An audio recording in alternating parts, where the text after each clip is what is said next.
hindi namatay ang matandang lalaki ng may engranding talumpati. Namatay siya ng may basa at nakakabinging pag-ingay na parang isang radiator na malapit ng mamatay. Isang sandali ay nakahawak siya sa tansong pinggan ng core, ang kanyang mga buko-buko ay namumuti dahil sa frostbite. Nang sumunod na sandali, siya ay bumagsak na parang nagyelong balat. Nakatayo ako roon, isang hamak na tagakalot ng labo, nakatitig sa nagliliyab na baga ng Great Heart. Ang hangin sa gitnang module ay nagiging parang labahana.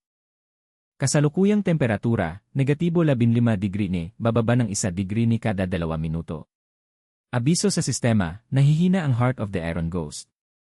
Reserba ng init, 5 unit. Oras para sa total shutdown, 1-0 minuto.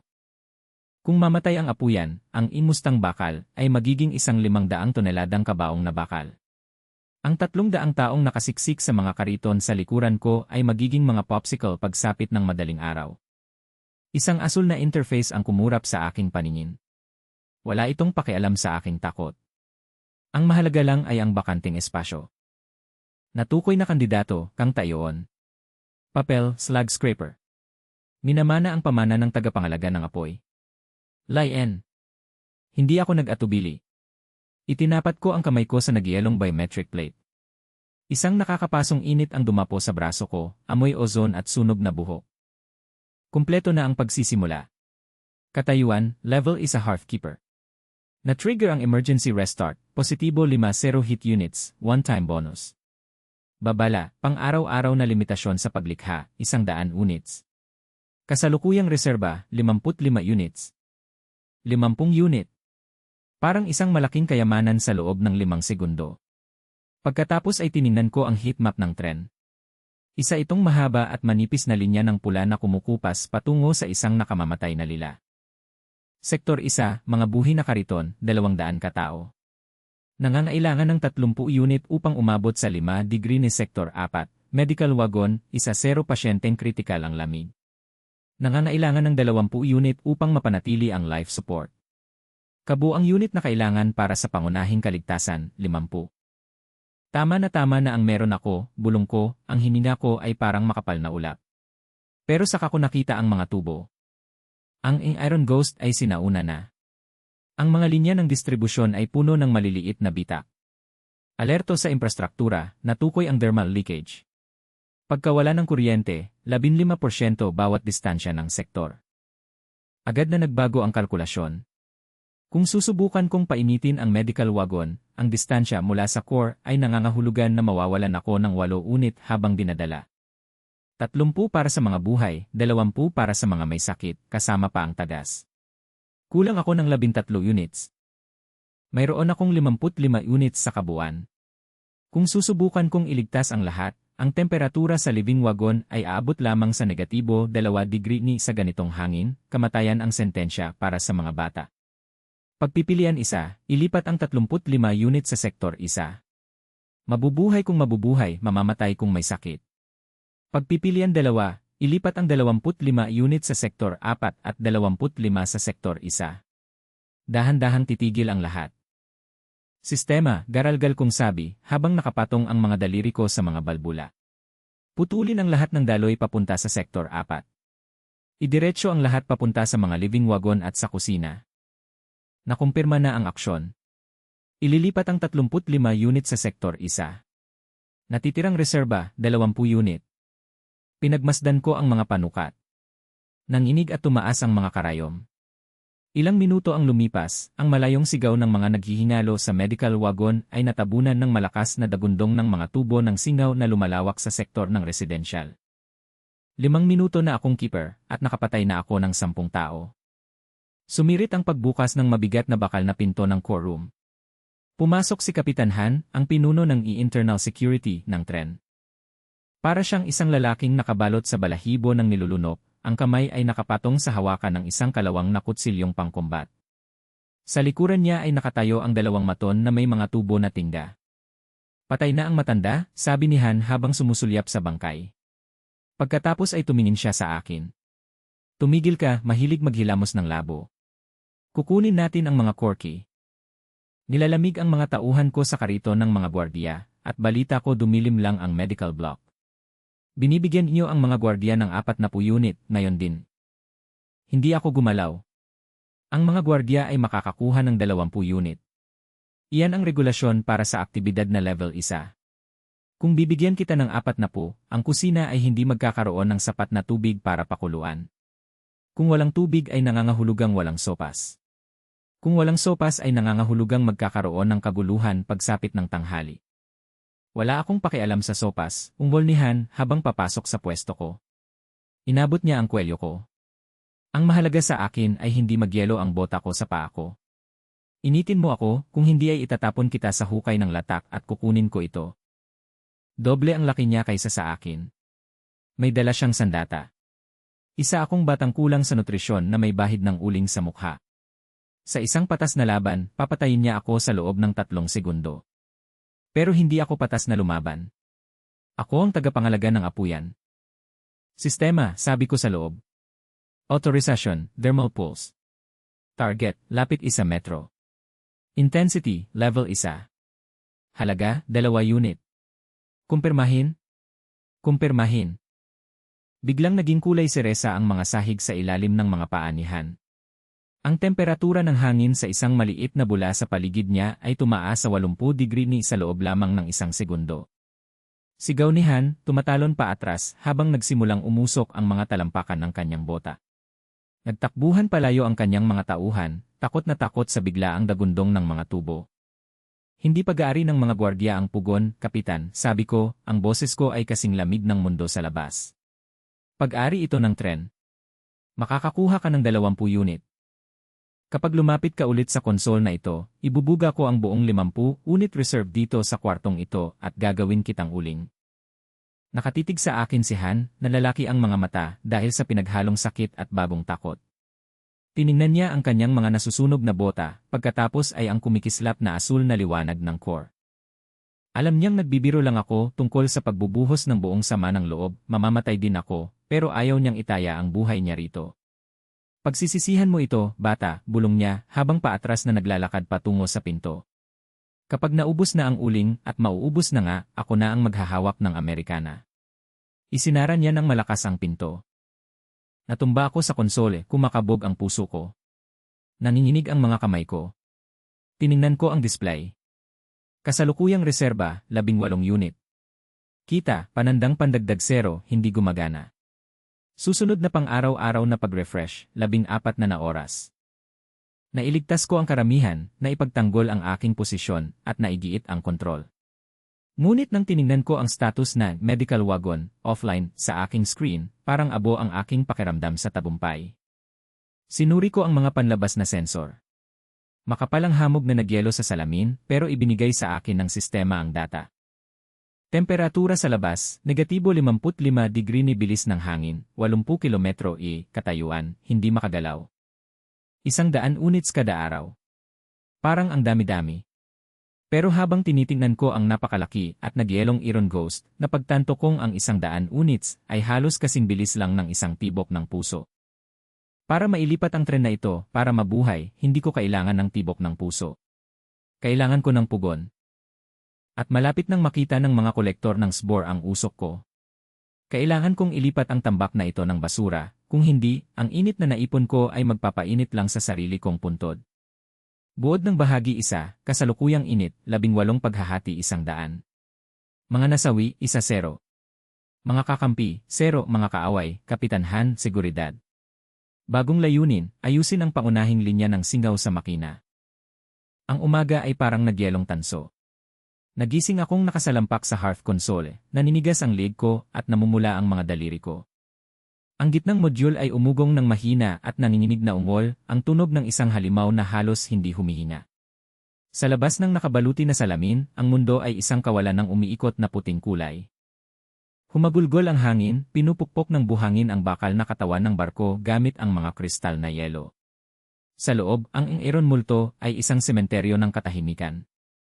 Kumislap ang interface nang tumunog ang internal na orasan ng 6 oras. Pang-araw-araw na pag-reset ng siklo. Katayuan, hindi gumagalaw.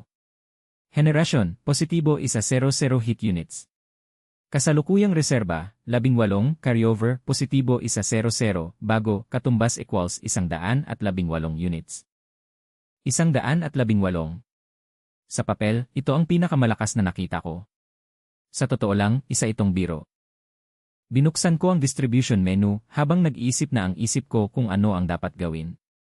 Kasalukuyang mga setting ng distribusyon, Sektor 1, paninirahan, 30 unit, pinapanatili ang 200 katao sa nanginginig na 5 degree ni. Kusina, 15 unit, kumukulong niebe para sa tubig at manipis na sopas. Seguridad, Guardia, 20 unit, buwis ni Kapitanhan para mapanatili ang kapayapaan. Pagpapanatili pagkawala ng sistema, 20 unit, tumutulo sa mga basag na tubo. Kabuang pang-araw-araw na drainage, 85 unit. Pang-araw-araw na surplus, 15 unit. 15 unit. Iyan ang tsikitami ko. Kung gusto kong simulan ng forge, kailangan ko ng 25. Kung gusto kong igalaw ang makina kahit 1 pulgada, kailangan ko ng 40. Sa ganitong bilis, abutin ako ng ilang araw sa pag-ipon para lang magawa ang isang bagay. At ang oras lang ang tanging mapagkukunang wala ako. 15 unit ng paglago laban sa isang mundong gustong magpalamig sa atin, bulong ko. Hindi ako isang tagabantay. Isa akong niluwalhating accountant para sa isang naghihinalong tren. Hindi ang konsumo ang problema, kundi ang pag-aaksaya. Ang 20 unit ng maintenance loss na iyon ay literal na naglalaho sa nagyayalong hangin. Kung maaayos ko lang ang mga tagas, dodoblehin ko ang aking pang-araw-araw na surplus. Isang malakas na kalabog sa pinto ang naputol sa aking pag-isip. Pumasok si Kapitan Han habang hila-hila ang kwelyo ng isang payat na bata. Hindi maaaring higit sa 14 ang edad ng bata. Nakasuot siya ng 3 malalaking Amerikana na pinagdikit ng duct tape. Ang kanyang mukha ay may mansa ng grasa at uling. Natagpuan ang daga na ito sa ventilation shaft malapit sa forge. Ungol ni Han, sabay ibinagsak ang bata sa sahig. Nasa bulsa niya ito. Hindi namatay ang matandang lalaki ng may engranding talumpati. Namatay siya ng may basa at nakakabinging pag-ingay na parang isang radiator na malapit ng mamatay.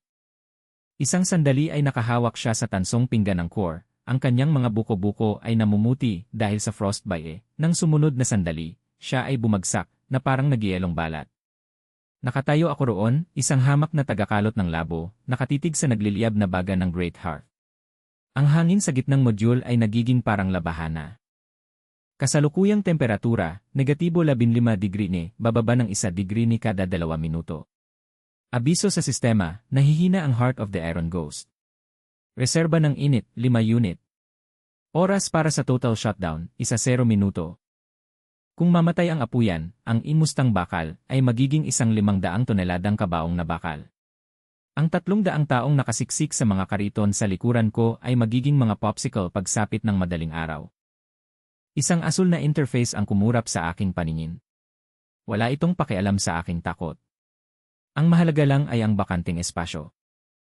Natukoy na kandidato, kang tayoon. Papel, slag scraper. Minamana ang pamana ng tagapangalaga ng apoy. Lien.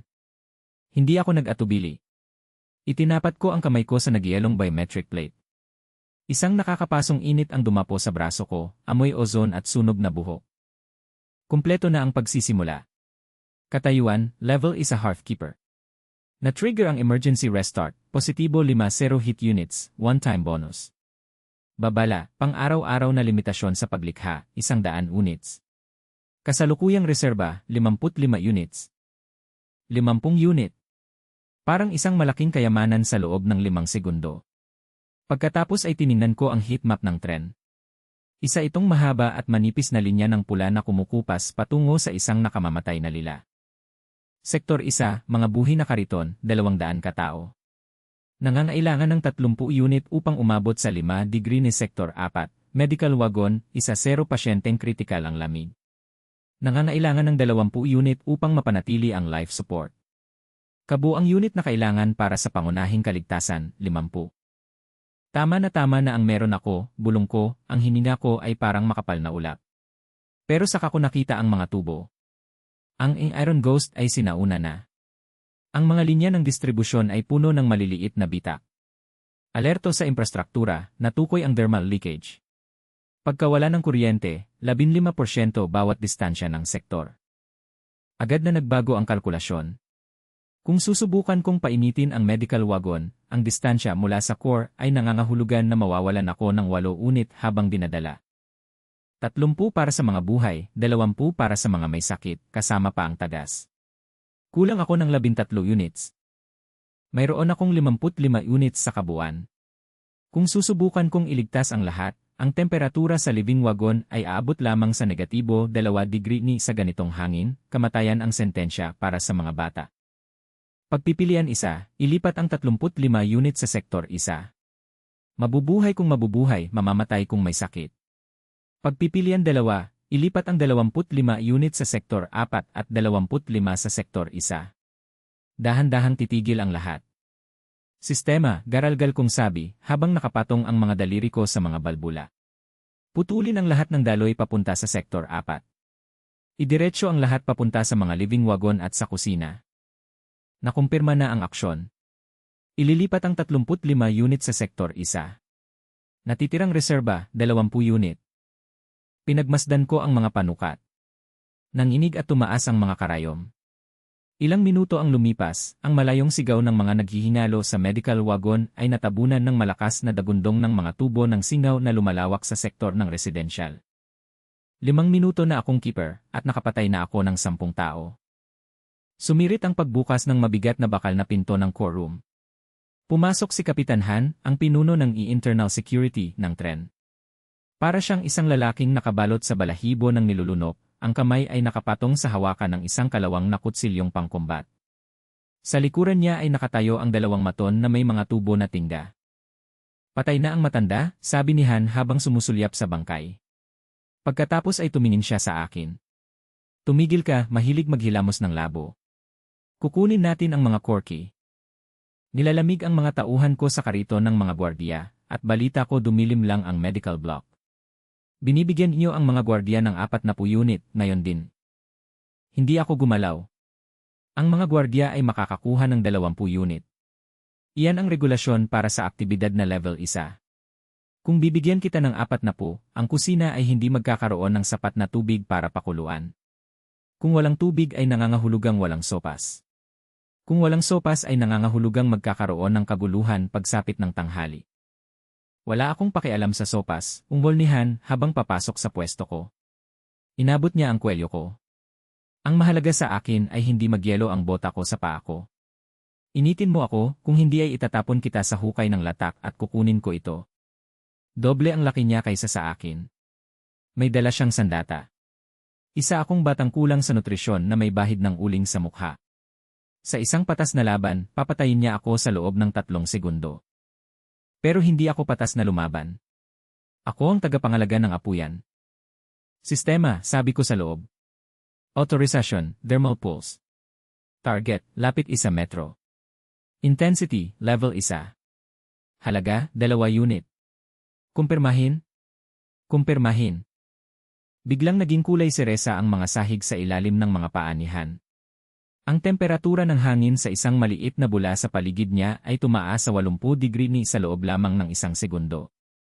Sigaw ni Han, tumatalon pa atras habang nagsimulang umusok ang mga talampakan ng kanyang bota. Nagtakbuhan palayo ang kanyang mga tauhan, takot na takot sa biglaang dagundong ng mga tubo. Hindi pag-aari ng mga gwardiya ang pugon, Kapitan, sabi ko, ang boses ko ay kasing lamig ng mundo sa labas. Pag-ari ito ng tren. Makakakuha ka ng 20 unit. Kapag lumapit ka ulit sa konsol na ito, ibubuga ko ang buong 50 unit reserve dito sa kwartong ito at gagawin kitang uling. Nakatitig sa akin si Han, na lalaki ang mga mata dahil sa pinaghalong sakit at bagong takot. Tiningnan niya ang kanyang mga nasusunog na bota, pagkatapos ay ang kumikislap na asul na liwanag ng core. Alam niyang nagbibiro lang ako tungkol sa pagbubuhos ng buong sama ng loob, mamamatay din ako, pero ayaw niyang itaya ang buhay niya rito. Pagsisisihan mo ito, bata, bulong niya, habang paatras na naglalakad patungo sa pinto. Kapag naubos na ang uling at mauubos na nga, ako na ang maghahawak ng Amerikana. Isinara niya ng malakas ang pinto. Natumba ako sa konsole, kumakabog ang puso ko. Nanginginig ang mga kamay ko. Tiningnan ko ang display. Kasalukuyang reserba, 18 unit. Kita, panandang pandagdag 0, hindi gumagana. Susunod na pang-araw-araw na pag-refresh, 14 na oras. Nailigtas ko ang karamihan, na ipagtanggol ang aking posisyon, at naigiit ang kontrol. Ngunit nang tiningnan ko ang status na medical wagon offline sa aking screen, parang abo ang aking pakiramdam sa tagumpay. Sinuri ko ang mga panlabas na sensor. Makapal ang hamog na nagyelo sa salamin pero ibinigay sa akin ng sistema ang data. Temperatura sa labas, negatibo 55 degree ni bilis ng hangin, 80 kilometro katayuan, hindi makagalaw. 100 units kada araw. Parang ang dami-dami. Pero habang tinitingnan ko ang napakalaki at nagyelong Iron Ghost, napagtanto kong ang 100 units ay halos kasing bilis lang ng isang tibok ng puso. Para mailipat ang tren na ito, para mabuhay, hindi ko kailangan ng tibok ng puso. Kailangan ko ng pugon. At malapit nang makita ng mga kolektor ng SBOR ang usok ko. Kailangan kong ilipat ang tambak na ito ng basura, kung hindi, ang init na naipon ko ay magpapainit lang sa sarili kong puntod. Buod ng bahagi 1, kasalukuyang init, 18 paghahati 100. Mga nasawi, 1-0. Mga kakampi, 0, mga kaaway, kapitanhan, seguridad. Bagong layunin, ayusin ang pangunahing linya ng singaw sa makina. Ang umaga ay parang nagyelong tanso. Nagising akong nakasalampak sa hearth console, naninigas ang leg ko at namumula ang mga daliri ko. Ang gitnang module ay umugong ng mahina at nanginginig na ungol, ang tunog ng isang halimaw na halos hindi humihinga. Sa labas ng nakabaluti na salamin, ang mundo ay isang kawalan ng umiikot na puting kulay. Humagulgol ang hangin, pinupukpok ng buhangin ang bakal na katawan ng barko gamit ang mga kristal na yelo. Sa loob, ang Iron Multo ay isang sementeryo ng katahimikan. Kumislap ang interface nang tumunog ang internal na orasan ng 6 oras. Pang-araw-araw na pag-reset ng siklo. Katayuan, hindi gumagalaw. Henerasyon, positibo 100 heat units. Kasalukuyang reserba, 18, carryover, positibo 100, bago, katumbas equals 118 units. 118. Sa papel, ito ang pinakamalakas na nakita ko. Sa totoo lang, isa itong biro. Binuksan ko ang distribution menu habang nag-iisip na ang isip ko kung ano ang dapat gawin. Kasalukuyang mga setting ng distribusyon, Sektor 1, paninirahan, 30 unit, pinapanatili ang 200 katao sa nanginginig na 5 degree ni. Kusina, 15 unit, kumukulong niebe para sa tubig at manipis na sopas. Seguridad, Guardia, 20 unit, buwis ni kapitanhan para mapanatili ang kapayapaan. Pagpapanatili pagkawala ng sistema, 20 unit, tumutulo sa mga basag na tubo. Kabuang pang-araw-araw na drainage, 85 unit. Pang-araw-araw na surplus, 15 unit. 15 unit. Iyan ang tsikitami ko. Kung gusto kong simulan ng forge, kailangan ko ng 25. Kung gusto kong igalaw ang makina, kahit 1 pulgada, kailangan ko ng 40. Sa ganitong bilis, abutin ako ng ilang araw sa pag-ipon para lang magawa ang isang bagay. At ang oras lang ang tanging mapagkukunang wala ako. 15 unit ng paglago laban sa isang mundong gustong magpalamig sa atin, bulong ko. Hindi ako isang tagabantay. Isa akong niluwalhating accountant para sa isang naghihinalong tren. Hindi ang konsumo ang problema, kundi ang pag-aaksaya.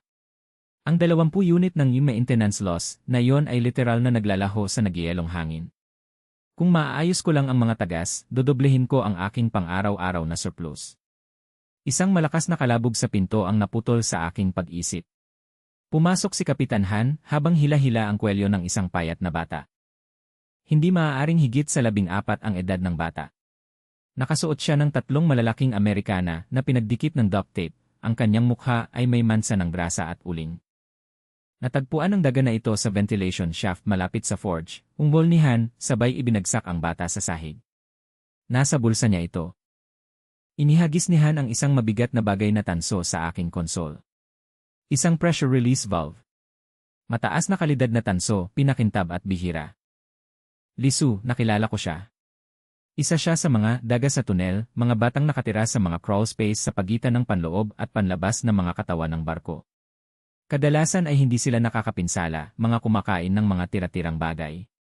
Magnanakaw siya, taiyon, sabi ni Han habang nakahawak sa kutsilyo. Simple lang ang batas ng multo. Magnakaw ka mula sa tren, lalabas ka sa airlock. Ako mismo ang magpapalaya sa kanya, maliban na lang kung gusto mong mag-aksaya ng oras sa isang pagsubok. Tumingala sa akin si Lisu. Ang kanyang mga mata ay hindi puno ng takot, ang mga ito ay puno ng desperado at matalas na katalinuhan. Hindi lang siya basta nagnanakaw para kumain. Alam na alam niya kung ano ang balbulang iyon. Hindi ko ninakaw yan para ibenta, garalgal na sabi ng bata, basag ang boses dahil sa lamig. Kinukuha ko iyan sa storage locker dahil sumisipol yung nasa Sector 6 bypass. Maliit na bitak lang yan. Kapag pumutok yung balbula, mawawala ng presyon ang buong bahagi ng buntot. Mawawalan ka ng 40 unit sa isang araw, hindi 20.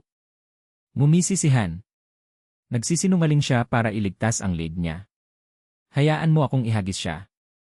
Tiningnan ko ang balbula pagkatapos ay ang bata. System. I scan ang Sector 6 bypass. I project ang thermal loss. Kinakalkula. Pagkawala ng init sa Sector 6, 4.2 unit. Babala, natukoy ang kawalang tatag ng presyon. Malapit na ang pagkasira ng istruktura sa loob ng 48 oras. Tama ang bata. May natuklasan siyang problema na hindi man lang napansin ng matandang tagapangalaga. Teka, Han, sabi ko, sabay hawak sa balbula. Hindi siya magnanakaw. Siya ang bago kong scout. Pinikit ni Han ang kanyang mga mata. Nagbibiro ka. Isa siyang parasito. Isang parasito na mas nakakaalam ng anatomiya ng tren na ito kaysa sa mga gwardiya mo, tugon ko. Hindi siya uwi. Kung magnakaw ulit siya, ako na ang bahala sa kanya. Pero sa ngayon, ipapakita niya sa akin kung nasaan ang bawat sipol sa katawan ng tren na ito. Dumura si Han sa sahig at lumabas, halatang hindi natuwa sa pagkatalo sa pagbitay. Tiningnan ko si Lisu. Mayroon kang 2 minuto para patunayan na sulit ka sa 5 units ng HIT na gagastusin ko sa employment package mo, sabi ko sa kanya. Nasaan ang mga tagas? Tumayo si Lisu, pinupunasan ang kanyang ilong. May 4 na malalaki. Sector 3, 6, Siyam at ang transisyon papunta sa buntot. Pero hindi mo sila maabot mula sa loob. Masyadong makapal ang panloob na katawan ng barko. Kailangan mong gumapang sa mga ugat ang espasyo sa pagitan ng nakabaluti na balat at ng mga tirahan. Abot ng negatibo 50 degrees ang temperatura roon, sabi ko. Sinumang papasok doon ng walang suot na thermal suit ay magyelo sa loob ng ilang minuto. Hindi ko kailangan ng suit, sabi ni Lisu habang may ngisi sa kanyang manipis na labi. Alam ko kung paano pumipintig ang singaw. Kung sakto ang tiyempo mo, makakasabay ka sa init. Pero hindi ko kayang i-weld ang mga bitak. Bata pa lang ako. Tiningnan ko ang reserba ko. 118 units. Hindi kita mabibigyan ng suit, sabi ko. Pero mabibigyan kita ng heat shield. Aksyon ng sistema, thermal routing.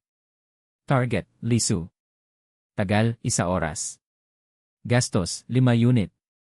Epekto, lokalisadong 15 degree inabula sa paligid ng target. 5 unit, bulong ko. Para sa 3 beses na pagkain yan ng init. Huwag mong sayangin. Binigyan ko siya ng portable welding torch mula sa lumang keeper's kit. Pupunta muna tayo sa Sector Siyam. Ito ang pinakamalayo. Kung aayusin natin yan, babalik ang pressure sa gitna. Tingnan natin kung kasing linaw ng sinasabi mo ang mga ugat mo. Lumabas kami sa gitnang module. Habang papasok kami sa tren, lalong parang nagyelong bangkay ang iron multo. Nababalot ng makapal na hamog na nagyelo ang mga dingding. Sa mga pasilyo, ang mga tao ay nakaupong nakakumpol-kumpol, nagsasalo-salo sa isang kumot, at ang kanilang hininga ay lumalabas na parang gusot na puting kumot.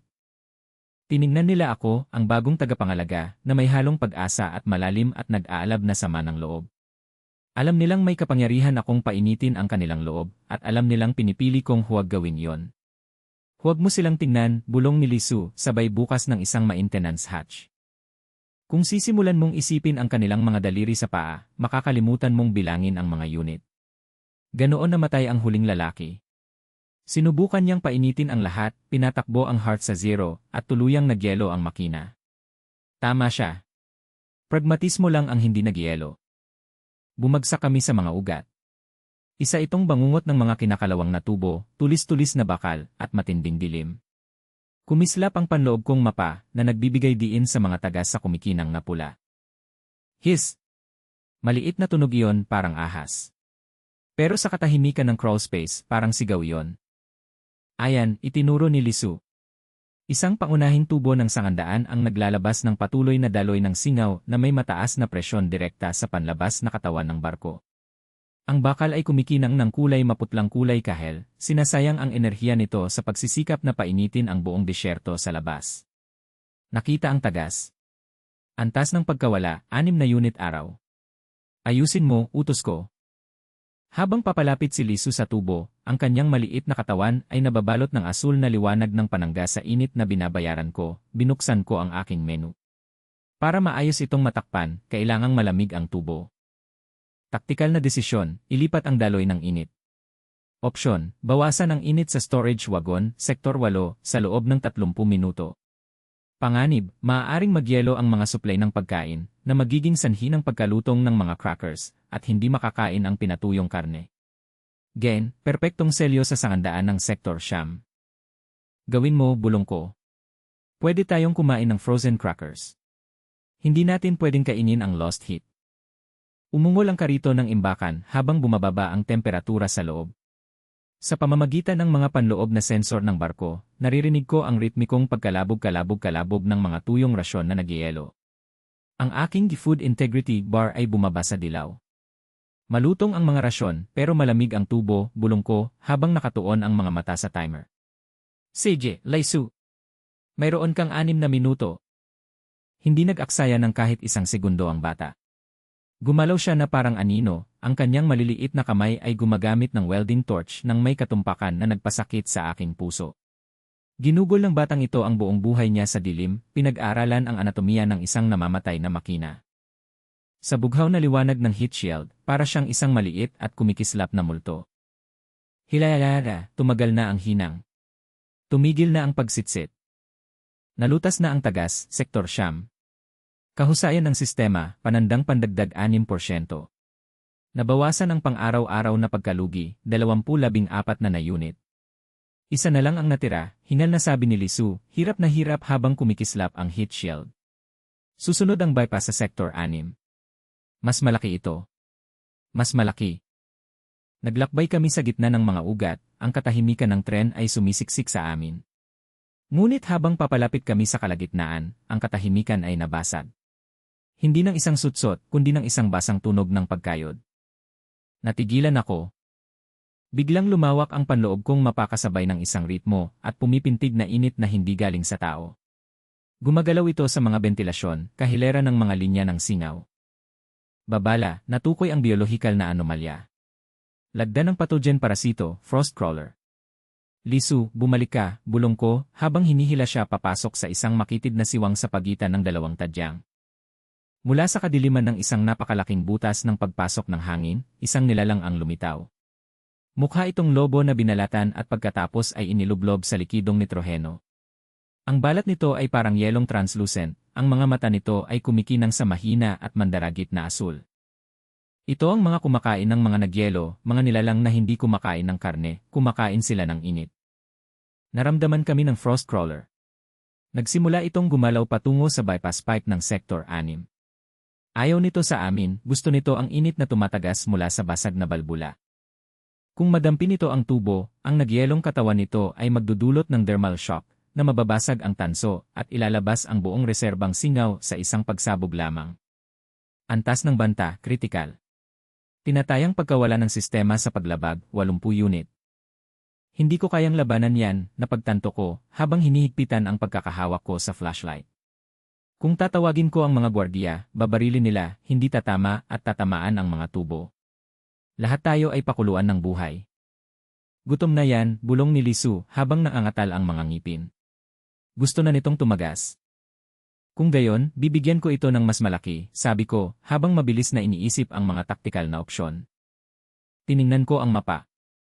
5 metro sa likod ng crawler ay isang pantulong na bentilasyon patungo sa labas ng tren. Sa pagitan ng nilalang at ng bentilasyon ay isang high-pressure drainage valve. Planong taktikal, thermal lure. Aksyon, buksan ang balbula ng drainage. Gastos, 0 heat units pag-aaksaya. Resulta, gumawa ng 100 degree na steam jet para maakit ang crawler. Aksyon, baliktarin ang presyon. Resulta, sipsipin ang nilalang palabas ng panlabas na vent. Tigilan mo ang pag-irap, Lisu, sigaw ko. Ibinato ko ang utos ko sa utak ko sa core. Gumagamit ng 1-0 units. Binubuksan ang drainage valve 4i. Isang dagundong ng puting singaw ang lumabas mula sa sahig sa likod ng crawler. Sumigaw ang nilalang, parang tunog ng paggiling ng salamin, at agad na lumingon sa napakalaking pinagmumulan ng init. Sinugod nito ang singaw, habang ang mga nagyelong kuko nito ay kumakaway sa kinakalawang na sahig. Ngayon na. Emergency venting, panlabas na hatch 4i, sinisimulan ang vacuum suction. Biglang naalis ang hangin sa crawl space. Ang pagkakaiba ng presyon sa pagitan ng pressurized hull at ng malavacuum na lamig ng kaparangan sa labas ay lumikha ng isang marahas na vortex. Ang frost crawler na nahuli sa bugso ng hangin at singaw ay walang pagkakataon. Hinigop ito papasok sa butas ng hangin at iniluwa hanggang sa negatibo 60 degree ni na gabi, kung saan ito nabasag sa nagyayelong bato bago pa man ito tumama sa lupa. Isinara ko ng malakas ang pinto. Bumalik ang katahimikan, mas mabigat kaysa dati. Na-neutralize ang banta. Mga ginastos na yaman, 1-0 unit. Natitirang reserba, 78 unit. Ginugol namin ang sumunod na 4 na oras sa pag-aayos ng natitirang 3 tagas. Parang demonyong nagtrabaho si Lisu, dala ng realisasyon na kung mabibigo siya, siya ang unang matititipid ko. Nang makabalik na kami sa gitnang module, nanginginig na ako sa pagod. Pero napawi ng mga numero sa screen ang pagod. Pangwakas na ulat sa kahusayan, taga sa Sektor 3, Selyado. Panandang pandagdag 4 na unit, bypass sa Sektor 6, Selyado. Panandang pandagdag 8 na unit, sangandaan sa Sektor 9, Selyado. Panandang pandagdag 6 na unit, pang-araw-araw na pagkalugi sa pagpapanatili, 20 unit 2 unit. Bagong pang-araw-araw na pananaw sa ekonomiya, kita, 100 unit. Pamumuhay kusina seguridad, 65 unit. Pagkalugi sa pagpapanatili, 2 unit. Netong pang-araw-araw na kita, 33 unit. Kahapon, mayroon akong surplus na 15. Ngayon, mayroon akong 33. Mahigit doble ang paglago ko nang hindi nasusunog ang kahit 1 onsa ng uling. Magaling ang ginawa mo, bata, sabi ko, sabay abot kay Lisu ng 1 piraso ng frozen cracker na kinuha ko mula sa imbakan ng kariton. Tigas na tigas ito, pero kinagat niya ito na parang steak. Ibig sabihin ba nito ay makakapagstay ako? Tanong niya. Ibig sabihin, napakamahal ng mawawala sa'yo, sagot ko. Matulog ka muna sa subfloor ng core room. 15 degrees ang temperatura doon. Iyon ang pinakamainit na lugar sa tren. Bumalik ako sa screen. 33 unit ng tubo. Layunin, simulan ng pandayan. Halaga, 25 unit araw. Sa unang pagkakataon simula nang mamatay ang matanda, hindi ko naramdamang naghihintay lang ako na mamatay ang apoy. Nag-ipon ako ng sobra. Pero habang sinusuri ko ang mga panlabas na long-range sensor, nanlumo ang aking sikmura. Sa malayong timog, 3 mahinang heat signature ang gumagalaw sa yelo. Maliit, mabilis at organisado. Mga kolektor ng SBOR, bulong ko. Nakita na nila ang singaw mula sa mga pagkukumpuni. Paparating na sila. Nagkaroon ako ng lakas ng loob para simulan ng forge, pero may oras ba ako para gumawa ng mga armas? Buod ng bahagi 2, kasalukuyang init, 33 paghahati 100, tubo kada araw. Kabuang reserba, 88 unit. Kahusayan ng sistema, 78%. Bagong kakampi, Lisu, scout mekaniko. Banta, mga kolektor ng SBOR, inye, 4 na araw. Susunod na hakbang, ilunsad ang forge at kumbinsihin ang panday na sumali sa laban. Kumislap-kislap ang interface ng konsol na may malamig at asul na ilaw, kinutya ako sa kahusayan nito. Pang-araw-araw na ulat sa ekonomiya, kita, 100 unit. Kabuang gastos, 67 unit, sektor 1, 30, kusina, 15, seguridad, 20, pagpapanatili, 2, kasalukuyang surplus, 33 unit. Kabuang reserve, 88 unit. 33 unit ng kita. Para sa isang normal na tao, isa itong himala. Para sa akin, isa itong patibong. Ipinakita ng mga long-range sensor ang mga SBOR collector, 3 mabilis na gumagalaw na heat signature na papalapit na sa distansya. 4 na araw na lang ang layo nila. Ang tren ko ay parang nakaupong pato, ang mga gulong nito ay kinakalawang na sariles, at ang baluti nitong balat ay naninipis dahil sa mga dekada ng kapabayaan. Kailangan ko ang forge, bulong ko, paus ang boses ko dahil sa tuyot at neresiklong hangin. At kailangan ko ito ngayon.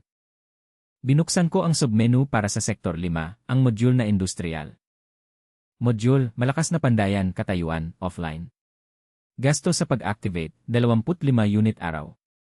Tungkulin, paghulma, pagwelding, at pagkukumpuni ng istruktura. 25 unit. Kung i-activate ko ito, ang aking pang-araw-araw na surplus ay bababa mula 33 patungo sa 8 unit lamang. Hindi man lang kayang bayaran ng 8 unit ang isang maliit na pagsabog ng tubo.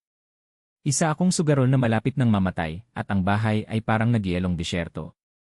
Sistema, utos ko. Kung i-activate ko ang forge, ano ang inaasahang reserba ko sa loob ng 72 oras? Tinatayang reserba, 112 unit kung walang insidente. Ang zero incidents ay isang kwentong engkanto. Mga Frostcrawler, pagkapagod ng tubo, kasakiman ni Kapitan Han, mga insidente lamang ang saganang naidulot ng tren na ito. Kailangan ko ng safety net. Isang 10 unit ng emergency buffer lang ang pinakamababa. Kung gusto ko ang forge at ang buffer, kulang ako ng 2 unit araw-araw. Tiningnan ko ang heatmap. Sector 12. Ang Hinderwagon. Ito ang pinakamalayong bahagi na maaaring tirahan mula sa core. Dito nakatira ang mga matatanda, mga may malalang sakit, at mga taong labis na naapektuhan ng hamog na nagyelo para magtrabaho. Kasalukuyan itong tumatanggap ng 0 unit ng init, sapat lang para hindi magyelo ang mga dingding. Kung babawasan ko ng 50% ang Sector 12, makakatipid ako ng 5 unit. Muling pagkalkula ng ekonomiya, surplus, 33 unit. Sektor 12 na pagbawas, panandang pandagdag 5 unit. Gasto sa pagpapanday, negatibo 25 unit. Netong pang-araw-araw na kita, 13 unit. 13 unit ng surplus. Isa itong matibay na panangga. Lohikal lang. Ito lang ang paraan para makuha ang bakal na kailangan namin para mabuhay laban sa mga kolektor. Gawin mo, sabi ko, ang puso ko ay nagiging parang bukol ng uling. Bawasan ang Sektor 12 sa 5 units. Ilipat ang natitira sa industrial module. Babala, ang temperatura sa Sektor 12 ay bababa sa negatibo 10 degree ni panganib ng pagkamatay, mataas. Nakumpirma na ang aksyon. Hindi ko na hinintay pang marinig ang mga sigaw. Kinuha ko ang aking toolkit at si Lisu at tumungo kami sa gitna ng tren. Ang forge wagon ay isang libingan na gawa sa malamig na bakal. Ang malalaking hydraulic press ay nakatayo na parang mga nagyelong higante, ang kanilang mga dugtungan ay nakahawak sa yelo. Sa gitna ng silid ay naroon ang isang napakalaking, pabilog na hurno, ang tiyan nito ay madilim at walang laman. Nakasandal sa isang mesa ang isang babaeng mukhang gawa sa bakal na ginamit sa tren. Matangkad siya, mas malapad ang balikat kaysa sa akin at ang buhok ay parang puting-puti na may mansa ng grasa. Ito si Rhea. Siya na lang ang natitirang tao sa Iron Ghost na marunong magsalita sa metal. Hindi man lang siya tumingala habang papalapit ako. Abala siya sa paghahasa ng isang piraso ng scrap metal sa isang shave gamit ang isang hand file. Scritch! Scritch! Scritch! Bumalik na ang pangkayod ng labo, sabi niya, mahina ang boses. Nandito ako para sabihin sa akin na tuluyan nang namamatay ang apoy. Nabalitaan kong pinutol mo ang medblock kahapon. Mahusay. Malupit. Halos magustuhan na kita. Hindi ako naparito para pag-usapan ang tungkol sa mga patay, Rhea, sabi ko, habang lumalapit sa control panel ng pugon. Naparito ako para ibalik sa iyo ang apoy. Sa wakas ay tumingala siya, ang kanyang abuhing mga mata ay matalim na may pag-aalinlangan. Ang forge ay nangangailangan ng 25 unit para lang huminga, bata. Wala kang ganoong uri ng init. Maliban na lang kung plano mong sunugin ang mga pasahero para sa gasolina. Tignan mo ang mga butas ng bentilasyon, sabi ko. Isang mahinang ugong sa ilalim ng lupa ang nagsimulang yumanig sa sahig. Umungol ang mga tubo sa kisam habang ang singaw na may mataas na presyon, na galing sa paghihirap ng Sektor 12, ay dumaloy papunta sa mga heating coil ng forge. Umugong ang pugon, isang bughaw puting apoy ang sumiklab sa kaibuturan nito. Ang temperatura sa silid ay tumaas mula negatibo 20 degree ni hanggang sa nakapapasong 15 degree ni sa loob lamang ng ilang segundo. Nabitawan ni Rhea ang kanyang file. Naglakad siya patungo sa pugon, ang kanyang mukha ay naliwanagan ng init. Iniabot niya ang isang kamay, dinama ang nagliliwanag na init na parang isang taong nakakita ng araw sa unang pagkakataon sa loob ng maraming taon. 25 unit, bulong niya. Tunay na putok. Kailangan ko ng 3 bagay, sabi ko, ang boses ko ay pumutol sa dagundong ng pugon. Kailangan ko ng mga wheel clamp para mabasag ang yelo sa chassis. Kailangan ko ng mga boiler patch para sa pangunahing makina.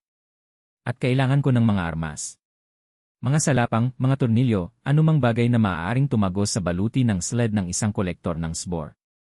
Lumingon muli sa akin si Rhea, isang mabangis at mapangakit na ngiti ang lumapad sa kanyang mukha. Bigyan mo ako ng init, kudkuran, at bibigyan kita ng kuta. Pero umasa ka na sulit ang bakal sa ibinayad mo para dito. Anong ibig mong sabihin, tanong ko. May tenga ako sa tubo, bata. Alam ko kung saan nanggaling ang mga unit na yan. Tahimik ang Sektor 12 ngayong gabi.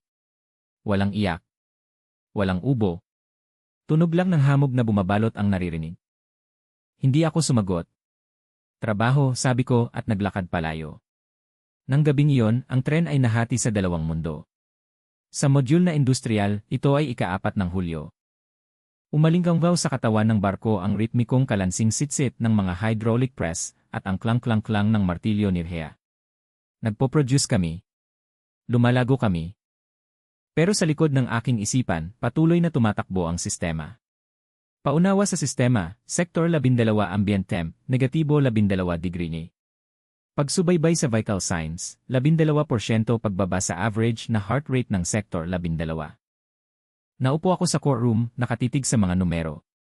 Bawat oras na tumatakbo ang forge, nakikita ko ang presyo na binabayaran. Bakit hindi ka pa natutulog? Tanong ni Lisu, habang sumisilip mula sa sulok ng kanyang ibabang palapag. Nagbibilang ako, sabi ko. Binibilang ko ang mga unit. Binibilang ko ang mga katawan, Lisu. Binibilang ko ang mga katawan. Pagsapit ng alas negatibo 4:00 ng umaga, dumating si Rhea sa courtroom. Nababalot siya ng uling at kumikinang ang kanyang mga braso sa pawis kahit malamig sa labas ng module. Inihagis niya ang isang mabigat at tulis-tulis na piraso ng metal sa sahig. Isa itong prototype ng wheel shredder. Handa na ang 10 sa mga ito, ungol niya. At narito na ang unang batch ng mga boilerplate. Pero nagkaroon ako ng problema. Ang sama ng mga tubo mo, tayon. Kahit na may init ako, nawawalan ako ng 0% ng efficiency ng furnace dahil lumalabas ang init mula sa mga dingding ng forge. Problema na natukoy, pagwawaldas ng init. Mungkahi, magkabit ng mga panangga na nagre-reflekta ng init. Halaga, 50 unit ng init, minsan ng puhunan. Benepisyo, permanenteng pagbawas ng negatibo 5 unit sa pang-araw-araw na gasto sa kusina at pandayan. 50 unit, unggol ko. Halos iyon na ang buong reserba ko. Gawin mo na, sabi ni Rhea habang nakasandal sa konsol. Pamumuhunan ang tawag dyan. Ginagastos mo ang init ngayon para ipon ito mamaya. Kung hindi, para ka lang nagtatapon ng mga unit sa niebe. Tiningnan ko ang reserba ko. 88 units. Kung 50 ang ginastos ko, 38 na lang siguro. Dahil sa 13 unit surplus ko, abutin ako ng 4 na araw bago ako makabalik sa ligtas na antas. 4 na araw na lang bago ang laban ng mga kolektor. Isa itong perpektong kompromiso. Isang sugal sa hinaharap laban sa banta ng kasalukuyan. Sistema. Pahintulutan ang pag-install ng heat-reflecting shields sa mga module na pang-industriya at kusina. Nakumpirma na ang aksyon. Gumagastos ng 50 unit. Bagong reserba, 38 unit. Bagong pang-araw-araw na gastusin, 62 unit, kahusayan panandang pandagdag 5. Bagong pang-araw-araw na surplus, 18 unit. Magandang pagpili, sabi ni Rhea sabay tango. Nagsisimula ka ng mag-isip na parang makina. Papuri ba yan? Sa mundong ito. Ito lang ang paraan para manatiling buhay. Biglang bumukas ang pinto ng courtroom. Hindi na si Captain Han ang nasa harapan. Ito ay isang babae mula sa Sektor 1, payat ang mukha at namumula ang mga mata dahil sa pag-iyak. Hawak niya ang isang bungkos ng mga kumot sa kanyang mga braso. Ikaw, sigaw niya sabay turo sa akin. Pinatay mo sila. Ang tatay ko hindi siya nagising. At ang anak ko ayaw tumigil ng panginginig niya. Kinuha mo ang init para sa mga martilyo mo at hinayaan mong magyelo. Sa likuran niya, isang pulutong ang namumuo. Sa wakas ay napagtanto na ng mga tao ng Iron Ghost ang halaga ng forge. Hindi nila nakita ang mga wheel shredder o ang mga boilerplate. Ang nakita lang nila ay ang hamog na nagyelo sa hininga ng kanilang mga mahal sa buhay. Tama si Kapitan Han, sigaw ng isang tao mula sa likuran. Hindi ka tagapangalaga. Isa kang magkakatay. Tiningnan ko si Rhea. Hindi siya gumalaw. Pinanood niya lang ako, hinihintay kung paano haharapin ng makina ang unang aberya nito. Umalinggaw ang sigaw ng babae sa buong core room, isang magaspang at tulis-tulis na tunog na mas malalim pa sa nagyayelong hangin sa labas. Sumugod siya paharap, kinakapan ng mga daliri niya ang mukha ko, pero si Rhea, na may galaw na kasinbilis ng isang ahas na tumatama, ay nahuli ang pulso niya at pinigilan. Pigilan mo ang sarili mo, ina, sabi ni Rhea, ang boses ay parang mga gilingang bato. Abala ang tagapangalaga sa pagliligtas ng buong tren. Matanda na ang iyong ama. Kinuha siya ng hamog na nagyelo dahil nanghihina siya. Hindi siya mahina, anghel ng babae habang napaluhod. Isa siyang pasahero. Pinangakuan kami ng kaligtasan. Ang anak ko 7 pa lang siya. Namumula na siya. Dumagsa ang mga tao sa likuran niya. Nakita ko si Kapitan Han na nakatayo sa likuran ng koridor, nakakrus ang mga braso, at mayabang nangisi sa kanyang mukha. Hindi niya pinipigilan ang kaguluhan, hinihintay niya itong lumala nang sa gayon ay makapagsilbi siyang tagapagligtas. Tiningnan ko ang konsol. Populasyon ng Sektor 12, 42-39. Katayuan, 3 pagkamatay, hypothermia. Isa kritikal, bata. Kumikirot ang tiyan ko. Parang may lakas akong buksan ulit ang init ngayon din abutin ng 10 segundo. Kaya kong iligtas ang batang iyon. Pero kung gagawin ko, mamamatay ang forge. Mananatiling hindi tapos ang mga wheel shredder. Pagdating ng mga kolektor ng SBOR pagkalipas ng 3 araw, makakakita sila ng isang mainit at nakatigil na tren na puno ng mga taong madaling patayin. Makinig kayong lahat, sigaw ko, habang pinalakas ng internal comm system ng core ang boses ko. Natahimik ang karamihan saglit. Alam ko kung ano ang pakiramdam ng nilalamig pag sisinungaling ko. Hindi ko alam, nasa pinakamainit na silid ako noon sa tren. Pero nasa ilalim tayo ng obserbasyon. Ang mga kolektor ng SBOR ay 72 oras ang layo. Kung hindi natin ayusin ang makina at gagawa ng mga armas ngayon, lahat tayo ay patay. Hindi lang ang mga matatanda. Lahat.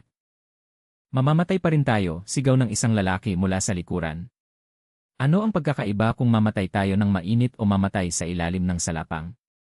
Ang kaibahan ay sa forge, may pagkakataon tayong mapatay muna sila, tugon ko. Sistema. Katayuan ng mga heat-reflecting shields.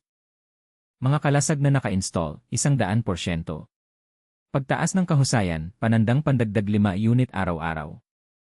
May nakita akong butas. Isang taktikal na suhol. Kakabit ko lang ng mga efficiency shield sa kusina, anunsyo ko. Nakatipid kami ng 5 unit ng init.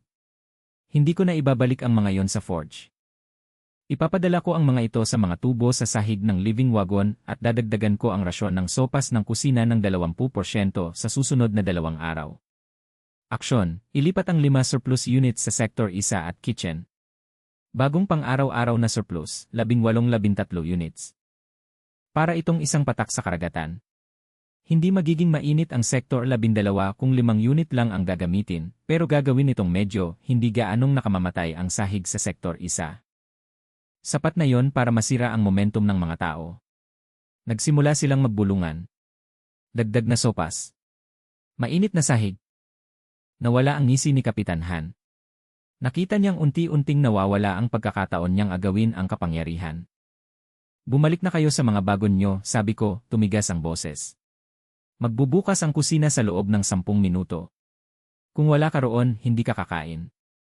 At si Kapitan Han, kung wala ang mga gwardiya mo sa pintuan ng forge para protektahan ang kagamitan, puputulin ko ang init sa kwartel mo ngayong gabi.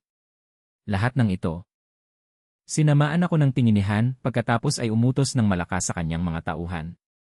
Dahan-dahang naghiwa-hiwalay ang mga tao, kaladka rin ang nagdadalamhating babae. Sumirit ang pinto at sumara. Ako na lang mag-isa kasama si Rhea at Lisu.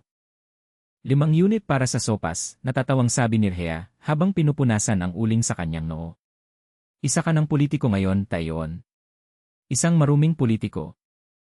Nasira nito ang sobrang paglago ko, angil ko. 17 ako noon. Ngayon, 13 na naman ako. Sa tuwing sinusubukan kong bumuo ng buffer, may sumisira nito. Iyan ang trend, sabi ni Lisu mula sa kanyang sulok. Ayaw ipaayos ng multo. Gusto nitong ubusin. Kaya, ilang harpoon? Tanong ko, hindi pinansin ang bata. Mayroon akong 6 na mabibigat na bolt at 3 harpoon launcher na handa na para ikabit sa bubong, anya, naging profesional ang tono ng kanyang pananalita. Pero para maisabit ang mga ito, kailangan may lumabas. Sa bubong. Sa hangin. Misyon, pagkakabit ng armas. Panganib, mataas na pagkalantad. Sansa ng kaligtasan, 40% kada oras ng walang init. Kinakailangan, pulso ng panlabas na init, halaga, 15 unit kada oras. 15 unit kada oras para lang hindi magyelo ang mga installer, kalkula ko. Kung aabuti ng 4 na oras, abot iyon ng 60 unit. Ang buong reserba ko ay 38. Hindi ko kaya. Pagkatapos ay ikakabit natin ang mga ito habang umaandar ang tren, mungkahi ni Rhea. Ang friksyon ng makina ay lilikha ng init sa katawan ng barko. Mapanganib ito ng husto, ngunit ito ay magiging libreng init. Hindi pa handa ang makina, sabi ko. Kailangan pa natin ang mga patch ng boiler. Kung gayon, dapat ay ibili mo pa ako ng mas maraming scrap, sabi ni Rhea. Nagamit ko na ang lahat sa forge. Kailangan ko ng high tensile steel. Yung tipong ginagamit nila sa mga lumang luxury carriage sa likod. Bagong layunin, mag-alis ng high tensile steel. Lokasyon, Sector 15, ang Kariwang Multo. Katayuan, dead zone. Walang init. Walang sensor. Isang alamat ang Sector 15 sa tren. Isa itong karwahe na isinara 20 taon na ang nakalilipas matapos ang pagsiklab ng salot. Nasa pinakadulo ito ng linya, hiwalay sa pangunahing thermal loop. Isa itong bloke ng matigas na yelo. Sasama ako, sabi ni Lisu, sabay tayo. Maliit ako. Kaya kong gumapang sa mga bentilasyon ng kabit. Masyadong mabigat ang mga gwardiya, mahuhulog ang mga ito sa kinakalawang na sahig. Negatibo 6 na po ang temperatura dyan sa labas, Lisu, sabi ko. At wala ring mga tubo. Hindi ako makakapagpadala ng panangga sa init ng ganoon kalayo nang hindi nawawala ang 80% ng enerhiya dahil sa lamig. Bigyan mo ako ng portable heat cell, sabi ng bata. Isa sa mga luma mula sa mga emergency kit. I-charge mo ito hanggang 0 units. Kung hindi ako makakabalik sa loob ng 2 oras, para akong estatwa. Simpleng kalkulasyon lang, di ba, Keeper? Tiningnan ko ang bata. Siya lang ang nag-iisang tagamanman ko. Ang nag-iisang kaibigan ko. Portable heat cell, 0 unit. Kasalukuyang reserba, 38-28 unit. 2 oras, sabi ko, sabay abot sa kanya ng mabigat at kumikinang na silindro. Kung mahuhuli ka, hindi kita susunduin. Hindi ko kayang bayaran ang gasto sa pagsagip. Alam ko, umisi si Lisu. Nakita ko na ang mga spreadsheet mo. Alam ko kung ano talaga ang halaga ko. Dumulas siya sa bentilasyon at naglaho. Ang sumunod na 2 oras ay isang bangungot ng katahimikan. Naupo ako sa konsol, pinapanood ang orasan. Bawat minuto ay parang isang unit ng init na lumalabas sa sarili kong katawan. 0 oras 45 minuto natitira. 0 oras 15 minuto natitira. Tumulog ang mga long-range sensor. Alerto, nagsasara na ang mga lagda ng init. Ilig ng mga spore collector, 48 oras. Layo, 120 kilometro. Mas mabilis sila kaysa sa hinulaang ng sistema. Hindi lang sila basta mga sled, mayroon silang mga booster. Nagsusunog sila ng gasolina na parang tubig. Kaya, naubusan na tayo ng oras, sigaw ko sa komunikasyon. Kalimutan mo na ang mga salapang. Ituon mo ang pansin sa mga boiler patch. Kailangan na nating kumilos. Ngayon na. Hindi ko kayang palitan ng pag-asa ang boiler, taiyon. Kailangan ko ang bakal na yan. Biglang yumanig ang bentilasyon sa itaas ng core room. Isang nagyelong at nanginginig na masa ang nahulog at tumama sa sahig kasabay ng isang metal na kalabog. Si Lisu yon. Nababalot siya ng puting hamog na nagyelo, ang kanyang mga pilikmata ay nanigas. Ngunit sa kanyang mga bisig, hawak niya ang 3 mahahabang at kumikinang na baras na gawa sa high tensile structural steel. Madilim ang heat cell na nasa kamay niya. 0 units. Nakuha ko ini. Bulong niya, ang kanyang balat ay naging nakakatakot na kulay ng maputi-puti. Sistema. Emergency. Ilipat ang 2 unit sa core floor heaters. Ngayon na. Aksyon, pang-emerhensyang init. Gastos, 2 unit. Reserba, 26 unit. Binalot ko ang bata ng sarili kong Amerikana at idiniin siya sa mainit na rehas ng sahig. Buhay pa siya, ngunit halos wala ng buhay. Ipinagpalit niya ang kanyang buhay para sa 3 baras na bakal. Rhea, nandito na ang bakal, paos kong sabi sa mikropono. Simulan mo na ang mga patch. Madaling araw na tayo lilipat. Tiningnan ko ang screen. Pang-araw-araw na buod, bahagi 3, reserba ng init, 26 na unit. Pang-araw-araw na surplus, 13 unit. Mga kasawian, 4, sektor 12. Bagong ari-arian, high tensile steel, 3 unit.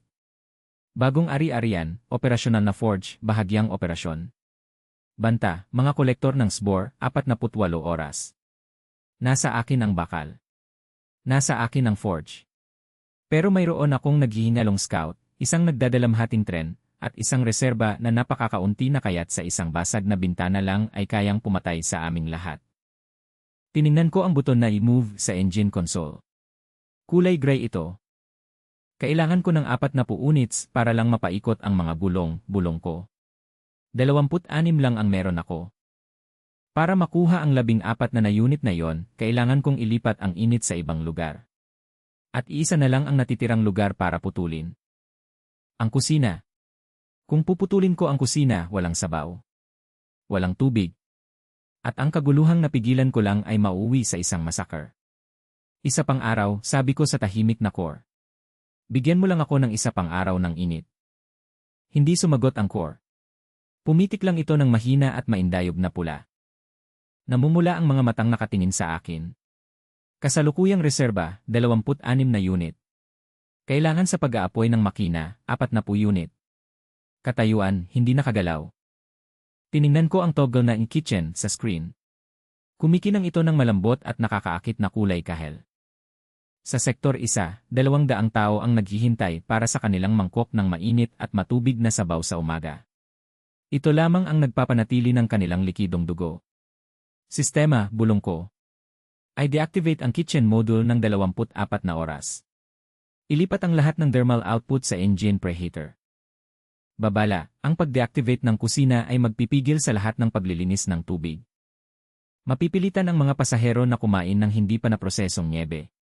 Panganib ng pagkikrista ng bituka at mabilis na pagbaba ng temperatura ng core, 65%. Nakumpirma na ang aksyon. Nare-redirect ang 15 unit.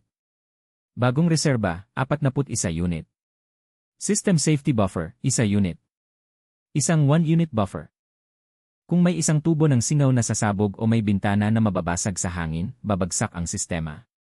Naglalakad ako sa isang lubid na gawa sa alambreng may tulis. Sa loob ng 10 minuto, nagsimula ang hunger hiss. Hindi ito dagundong o sigaw, kundi ang tunog ng 200 tao na napagtanto na tumigil na ang singaw sa mga tubo ng kusina. Tumunog ang intercom. Si Captain Han pala. Tayoon, sa wakas ay nawala ka na. Kinakain na ng mga tao ang nyebe. May 3 kaso na ng frost colic na inire-report ang mga gwardiya ko. Kung hindi mo bubuksan muli ang tubig, hindi ko magagarantiya ang kaligtasan ng core room. Kayang kumain ng nyebe ang mga gwardiya gaya ng iba, Kapitan, singhal ko. Kung hindi tayo kikilos ngayon, darating ang mga kolektor sa loob ng 48 oras. Hindi sila namimigay ng sopas. Kinukuha nila ang hearth at iniiwan tayo para sa mga lobo. Sabihin mo sa mga tauhan mo na tulungan si Rhea sa mga boilerplate. Magbubukas ako ng Sector 7, ang drying room, ng 2 oras bilang gantimpala sa mga work crew. Taktikal na kalakalan, pag-activate ng Sector 7. Halaga, 5 unit. Resulta, 15% na pagtaas sa kahusayan ng paggawa mula sa mga tauhan ng gwardiya trabaho. 2 oras ng tuyong medyas, unggol ni Han. CJ. Pero kung hindi umikot ang mga gulong pagsapit ng paglubog ng araw, gagamitin ko ang ulo mo bilang balde ng uling. Tumungo ako sa industrial module. Nakakapangilabot ang init, isang malaking kaibahan sa iba pang bahagi ng tren. Nakasabit si Rhea gamit ang isang harness sa ibabaw ng napakalaking primary boiler, nakababa ang kanyang welding mask, at may mga kislap na bumabagsak sa sahig na parang mga bituin na namamatay. Nakahawak ang high-tensile steel, sigaw niya sa gitna ng dagundong ng forge. Pero sinaunang panahon ang mga gasket, tayoon. Naayos ko na ang mga pangunahing bitak, pero sa sandaling umabot tayo sa 10 atmospheres ng pressure, ang singaw ay gustong pumunta kahit saan maliban sa mga piston. Binigyan kita ng 40 unit para sa ignition, sabi ko, habang tinitingnan ang tablet ko. Iyan lang ang meron ako. Lahat ng ekstrang unit. Hindi sapat yan para sa isang matagal na pagtakbo, sabi ni Rhea, sabay tayo pababa mula sa harness.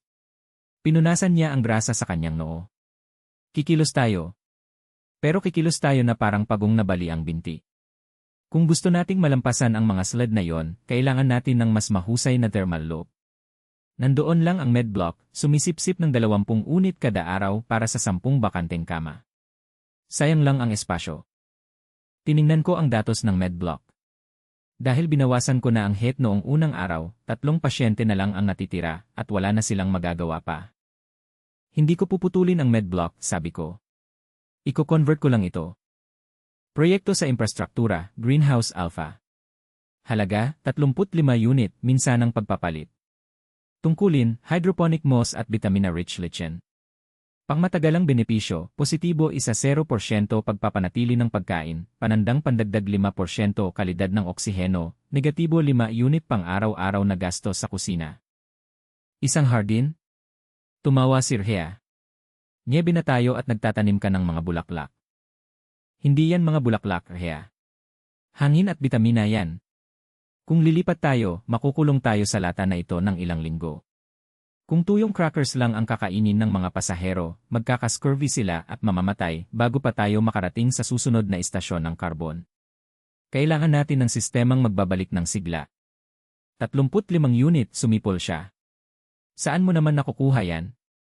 Wala ka ng pera. Hindi ko maintindihan ngayon. Nauunawaan ko ito mula sa galaw. Ang paggalaw ay lumilikha ng friction.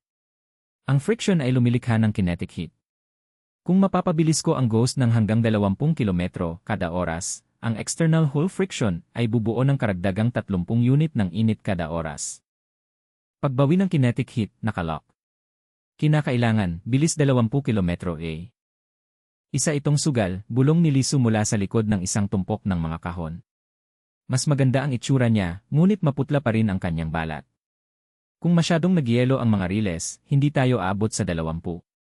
Susunugin na lang natin ang 40 unit at titigil tayo. Kung gayon, mas mabuting ipagdasal natin na sana'y malutong na ang yelo, sabi ko. 16 na oras yan. Ang dakilang pagliliyab. Nakatayo ako sa pangunahing timon, nanginginig ang aking mga kamay habang inaabangan ko ang utos na engage drive. Sa likuran ko, ang tren ay isang koro ng paghihirap. Makapalang amoy ng hilaw na nyebe at mga hindi nahugasang katawan. Paunang pag-init ng makina, 100%. Presyon, 12 atmosfera. Reserba, 1 unit. Lisu, pumunta ka sa observation hatch. Rhea, tumayo ka malapit sa mga pressure valve. Kung pumutok siya, ilabas mo ang hangin sa mga sahig, huwag mong hayaang tumama ang pressure sa mga buhay na kariton. Handa na, garalgal ang boses ni Rhea sa komunikasyon. Handa na, bulong ni Lisu. Ipinihit ko ng malakas ang pingga paharap. Sumigaw ang iron multo. Hindi ito mekanikal na tunog, ito ay tunog ng 50,000 tonelada ng kinakalawang na bakal na tumututol sa 10 taon ng pagtigil. Nabaluktot ang mga tabla ng sahig. Humuni ng napakalakas ang core, kaya sumakit ang aking mga ngipin. Kumakalampag. Umusad ng paatras ang tren ng 5 pulgada. Pagkatapos ay huminto. Babala, ang static friction ay lumalagpas sa inaasahang limitasyon. Kailangan ng 5 karagdagang heat units para sa torque burst. Wala akong 5 unit, sigaw ko sa screen. System, emergency draw mula sa core shielding. Babala, pinoprotektahan ng core shielding ang keeper mula sa nakamamatay na radiation. Ang pagkuha ng 5 units ay magpapataas ng iyong personal na radiation exposure ng 40%. Kumpirmado ka ba? Tumingin ako sa pulang ilaw na status, stationary. Kung hindi ako kikilos, patay na rin ako. CJ, ilipat mo na ang tren. Isang alon ng nakakasukang init ang bumalot sa akin. Ang hangin sa courtroom ay naging kulay lila na parang may sakit. Parang tinutusok ng libong karayom ang balat ko. Reserba, negatibo 4 na unit, critical na deficit. Umungol ang multo. Parang salamin na binasag ng mga gulong ang yelo sa mga riles. Bumagsak ang malalaking piston ng malakas tulad ng isang bumabagsak na buwan. Chug! Chug! Chug chug chug! Aalis na tayo, sigaw ni Lisu. Aalis na tayo. Nakikita ko ang mga poste ng istasyon na dumadaan. Bilis, 5 kilometro A. 8 kilometro A. 12 kilometro A. Matindi ang pagyanig. Nabasag ang mga bumbilya sa Quezon. Sa mga buhay na kariton, naririnig ko ang mga taong naghihiyawan, ang kanilang gutom ay panandaliang nakalimutan sa kasabikan ng unang galaw sa loob ng isang dekada. Taiyon. Nabubuo na ang alitan, sigaw ni Rhea. Tumataas ang temperatura ng katawan ng barko. Nagiging matatag na ang mga tubo. Bilis, 21 kilometro A. Pagbawi ng kinetic heat, active. Kita, positibo 30 unit oras, pandiwang pantulong. Itinapat ko ang kamao ko sa konsol, hindi pinansin ang radiation burn na tumatama sa braso ko. System. Agad na i-route ang 35 units ng auxiliary heat papunta sa greenhouse alpha conversion. Huwag itong hayaang nakalagay sa reserve. Sinimulan ang pagbabago, med block patungong greenhouse. Pag-unlad, 5%. 15%. Sa unang pagkakataon, pakiramdam ko ay nananalo ako. Gumagalaw kami. Nagtatayo kami. Nag-evolve kami. Ngunit pagkatapos, ang mga long-range sensor ay nagpakawala ng isang matinis at tulis-tulis na panaghoy. Alerto, natukoy ang napakalaking lagda ng init. Nanlamig ang puso ko. Hindi ang mga heat signature na nakita ko dati ang pangunahing puwersa. Mga scout sila. Sa likod nila ay isang command train, isang higanting tren na idinisenyo para manghuli ng ibang mga tren. Doble ang bilis nito kumpara sa amin. Rhea. Pwede ba tayong bumiyahe ng mas mabilis? Hindi dapat kung hindi mo hihipan ang boiler, taiyon. Pinagsasama-sama tayo ng mga spit at high tensile rods. Kapag umabot tayo ng 30 ENE, lilipad ang mga gulong. Tiningnan ko ang mapa. Sa loob ng 48 oras, masusundo na nila tayo. Mayroon akong ginagawang greenhouse at isang umaandar na tren, ngunit isa pa rin akong kuneho na hinahabol ng isang lobo na may jet engine. Sistema, sabi ko, nanginginig ang boses. Gaano karaming init ang kailangan para ma-activate ang rear harpoon sleds na ginawa ni Rhea? Halaga, 20 unit bawat shot. Kasalukuyang kinetic income, 30 unit oras. Pang-araw-araw na fixed cost, 62 unit. Ang kalkulasyon ay brutal. Kung gusto kong lumaban, kailangan kong tumigil sa pagtatayo. Kung gusto kong magtayo, kailangan kong lumaban ng perpekto. Kailangan natin ng higit pa sa mga salapang, bulong ko, habang nakatitig sa papalapit na pulang tuldok sa mapa. Kailangan natin ng patibong. Ang paglipat mula ospital patungo sa hardin ay nangyari sa isang panaginip na puno ng singaw at pawis. Habang ang Iron Ghost ay mabilis na tumatagos sa nagyelong tundra sa bilis na 21 kilometro bawat oras, ang med block naman ay winawasak.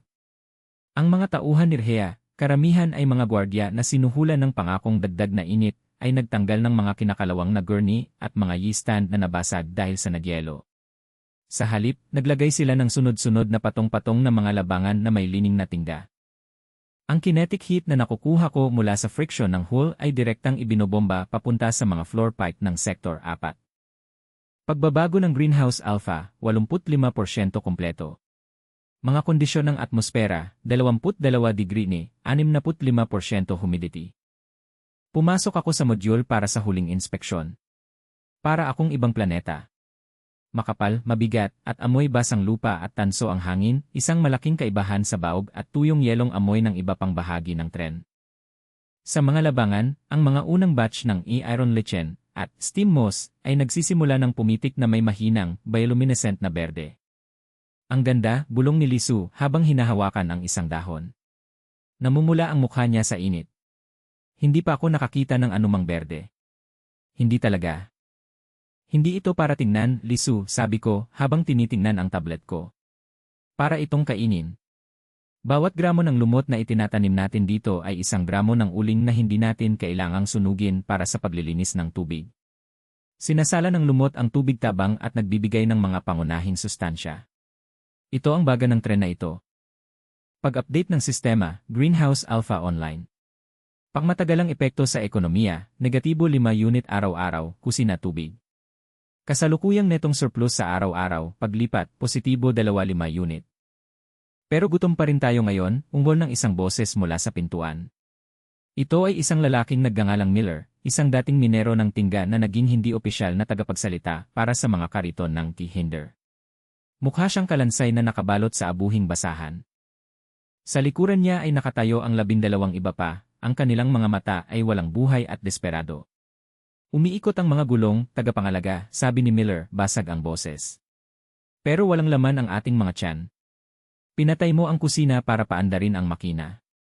Kumakain ng lumot ang asawa ko mula sa mga dingding.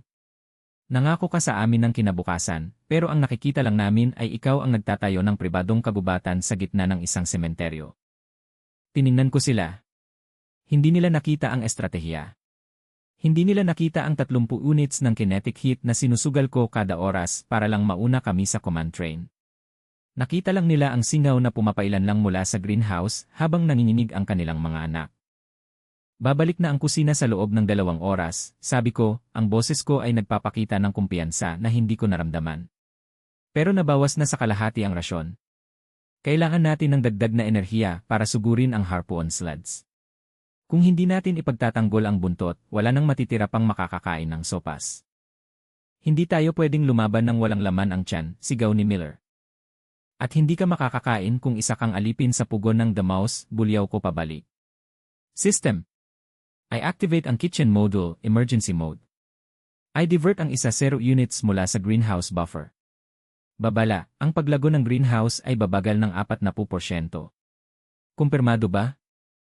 CJ. Bigyan mo sila ng sopas nila, Miller. Pero sabihin mo sa kanila ito, bawat mangkok na iniinom nila ngayon ay binayaran ng init na dapat sana'y magpapalago ng pagkain bukas. Huwag mong sayangin kahit isang patak. Tinitigan ako ni Miller ng matagal, pagkatapos ay tumango ng 1 beses at inilabas ang mga tao. Pinapatay mo ang mga unit para manahimik sila, sabi ni Rhea, sabay labas mula sa likod ng isang hydroponic rack. Delikado ang larong iyan, Tayon. Kung patuloy kang makikipagkompromiso, hindi ka kailanman magkakaroon ng sapat para manalo. Hindi ko sinusubukang manalo, Rhea. Sinusubukan kong mabuhay hanggang sa makarating tayo sa choke point. Itinaas ko ang mapa ng rehiyon. 50 kilometro sa unahan, papasok ang mga baka sa Screaming Canyon, isang makitid at malalim na daanan kung saan ang bilis ng hangin ay lumalagpas sa 150 kilometro. Ito lang ang lugar kung saan may kalamangan ang Aaron Ghost. 22:00 yan. Ang taktikal na dilema. Naupo ako sa courtroom, pinapanood ang pulang tuldok ng The Mau sa radar. Lumalakas ito. Ang Mau, 40 kilometro ang layo. Relatibong bilis, positibo 24 even. Oras ng pagharang, 1 oras 40 minuto. Rhea, ano ang status mo sa mga harpoon? 3 ang nakasakay sa bubong ng tail wagon, sagot niya. Pero mano-mano lang ang mga yon. Kailangan may naroon para mag-asinta at magpaputok. Sa Screaming Canyon, ang hangin ay kayang magtanggal ng tao mula sa bubong sa loob ng ilang segundo. Aalis na ako, sabi ni Lisu. Hindi, singhal ko. Masyado kang magaan. Nakaalis ka na sana bago mo pa mahawakan ang gatilyo. May plano ako, git ni Lisu. Maaari kong gamitin ang mga ugat. Gagapang ako sa mga maintenance hatch at iangkla ang aking sarili sa chassis ng harpoon gamit ang magnetic tether. Kung mananatili akong mababa, tatamaan ako ng hangin. Isa itong suicide mission, bata, ungol ni Rhea. Kailangan ng mga harpoon ng 20 unit ng init para hot flash ang mga bolt bago magpaputok. Kung hindi perpektong na itatakda ng keeper ang pulso, tatalbog lang ang bolt sa baluti ni The Mau. Tiningnan ko ang mga numero. Para makapagpaputok ng 3 salapang, kailangan ko ng 60 unit. Kasalukuyang reserba, 45 unit. Kita, kinetiko, positibo 30 unit oras. Kulang ako noon. Palagi akong kulang. Sistema, utos ko. ay deactivate ng buo ang greenhouse heating loop. Babala, ang total shutdown ng greenhouse alpha ay papatay sa 70% ng mga pananim na lumot sa loob ng 20 minuto. Benepisyo, positibo 35 unit ang maibabalik sa reserve. Gawin mo. Tayoon, hindi, sigaw ni Lisu. Kakagawa lang namin. Ang greenhouse ay isang luho na kayang-kaya lang natin kung buhay pa tayo, sigaw ko. Kung hindi tatama ang mga salapang na yon, wala ring kwenta ang lumot. Rhea, ihanda mo na ang mga tornilyo. Lisu, pumunta ka sa bubong. Ibinubuhos ko ang init ng greenhouse sa mga harpoon kapasitor. Nakumpirma na ang aksyon. Temperatura ng greenhouse, mabilis na bumababa. Mga harpoon kapasitor, nagcha-charge. 20%. 50%. 80%. Ang berdeng ilaw na bioluminescent sa medblock ay nagsimulang maglaho. Ang mahalumigmig na hangin ay naging hamog na nagyelo. Napanood ko ang pagbaba ng Knee Crop Health Bar. 100%. 70%. 40%. Parang may pinapatay akong nabubuhay na bagay. Ngunit ang e-harpoon status ay kumikinang na berde. 0 oras 15 minuto dyan, pasukan, Screaming Canyon. Tumama ang multo sa kanyon at ang mundo ay naging isang bangungot ng ingay. Sumigaw ang hangin sa makikipot na pader ng bato na nagpayanig sa buong tren. Sa labas, lubos ang kadiliman, tanging ang mga searchlight ng The Mall sa likuran namin ang nababasag. Ang tren ng mga commander ay isang halimaw. Ito ay 3 beses ang taas kaysa sa multo, isang gumugulong na kuta na gawa sa itim na bakal at nagdangalit na apoy. Wala itong mga kariton, mayroon itong mga bahagi na parang mga kaliskis ng isang ahas. Nasa abot ng target, narinig ang boses ni Lisu sa komunikasyon, halos hindi marinig dahil sa hangin. Nakikita ko ang kanilang lead sled. Naglulunsad sila ng grappling hooks. Thwack! Thwack! 2 malalaking bakal na kawit ang bumangga sa likurang baluti ng multo.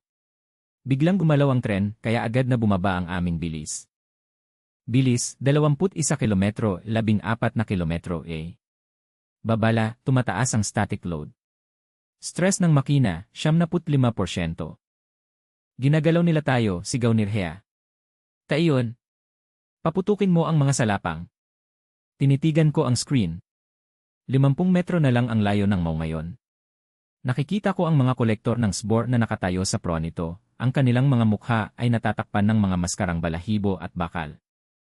Lisu, asintahin mo ang coupling sa lead segment nila. Ipapadala ko na ang pulso. Ngayon Pag-expand ng 60 unit. Harpoon flash, aktibo. Ang 3 salapang sa aming bubong ay nagliliwanag ng napakainit.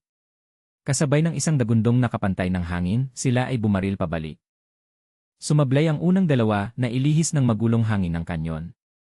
Ngunit ang pangatlo na tinutukan ng matatag at nagyelong kamay ni Lisu ay tumama sa target.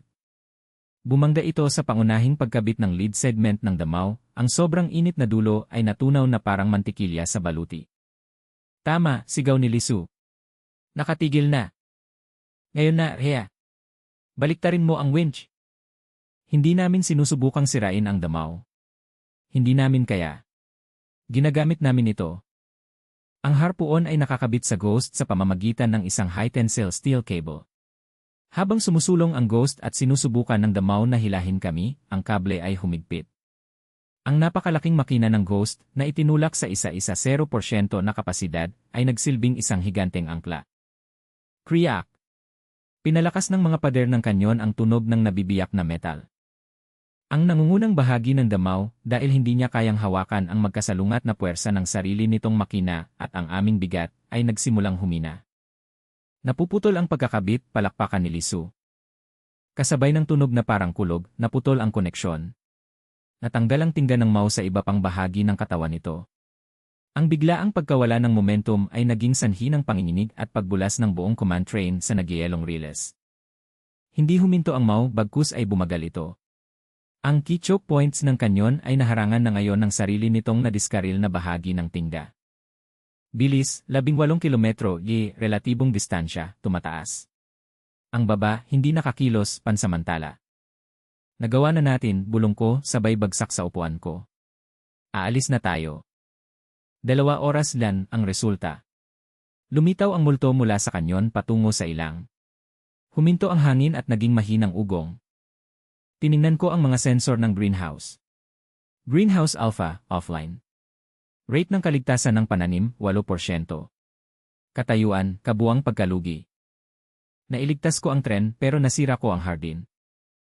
Ang bloke ng med ay isa na namang nagyelong libingan, puno ng tuyot at nangingitim na lumot. Pumasok si Lisu sa core room makalipas ang 1 oras. Nababalutan siya ng yelo, dumudugo ang kanyang mga daliri kung saan nagyelo ang mga ito sa magnetic tether.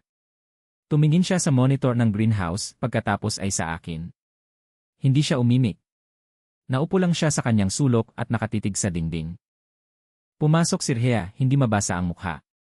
Nakaligtas ang makina sa stress, pero ang mga boilerplate ay bingkong. Hindi tayo makakatakbo ng mas mabilis sa 10 iyan sa susunod na 3 araw. 10 ilen Tiningnan ko ang mapa. Sa bilis na yan, maaabutan tayo ulit ng Damao sa loob ng 72 oras. Lilinisin nila ang kanyon. Mas magagalit pa sila. Pero may mga salapang tayo, sabi ni Rhea. Hindi, wala. Ginamit namin ang lahat ng init. At wala kaming pagkain. Magigising si Miller at ang kanyang mga tao bukas at makikita nilang patay na ang hardin. Tiningnan ko ang aking reserba. Kasalukuyang reserba, 5 unit. Kita, 100, hearth, positibo 1.5, kinetic sa 1.0, then katumbas equals 115 unit. Mga nakatakdang gastos, 62 unit. Netong kita, 53 unit. 53 unit ng kita. Higit pa sa dati kong kinita. Pero wala akong lumot. Walang mga kakampi. At isang grupo na isang kainan na lang at maisabit na ako sa mga tahilan. Sistema, sabi ko, walang boses. Kalagayan ng populasyon ng Iron Ghost. Kabuang populasyon, 284. Moral, 12%, critical. Kalusugan, 35%, bumababa. Lilipat na tayo, sabi ko. Pero hindi tayo pupunta kahit saan. Tiningnan ko ang long-range scan. Sa hilaga, malayo sa abot ng Damao, ay isang mahinang kumukurap na signal. Natukoy ang senyales, istasyon ng uling 0 siyam. Katayuan, hindi alam. Iyon na lang ang tanging pagkakataon natin, sabi ko kay Rhea. Dumating tayo sa istasyon na yon, kukuha tayo ng gasolina, o mamamatay tayo roon. Wala nang kompromiso. Tumango si Rhea. Kung gayon, mas mabuting simulan mo nang bilangin ang iyong mga unit, keeper. Dahil ang susunod na laban ay hindi tungkol sa mga kable at mga pader ng kanyon. Ito ay tungkol sa kung sino ang makakahinga. Buod ng bahagi 4, kasalukuyang init, 120 paghahati 100, gumagalaw. Kabuang reserba, 5 unit. Katayuan ng sistema, nasira ang makina, limitado ang bilis sa 1.0 DNA. Mga ari-arian, Greenhouse Alpha, nawasak. Bagong layunin, maabot ang coal station 0 siyam bago makaalis ang MAU sa kanyon. Moral, malapit sa 0. Ang imustong bakal ay nagpatuloy sa paglubob ng gabi, isang nag-iisang kislap ng init sa isang mundong nakalimutan na ang araw. Nakagawa na ako ng sistema at sinira ko ito para mabuhay. Ngayon, kailangan kong tingnan kung kaya ko itong itayo muli bago matapos ang lamig na sinimulan ng mga kolektor ng SBOR. 10 kilometro kada oras.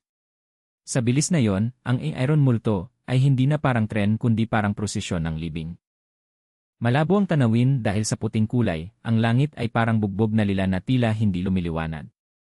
Sa loob, mabigat ang katahimikan, tanging ang maindayog na kalabog ng mga pilipit na gulong at ang nanginginig na tunog ng mga taong nakakarinig.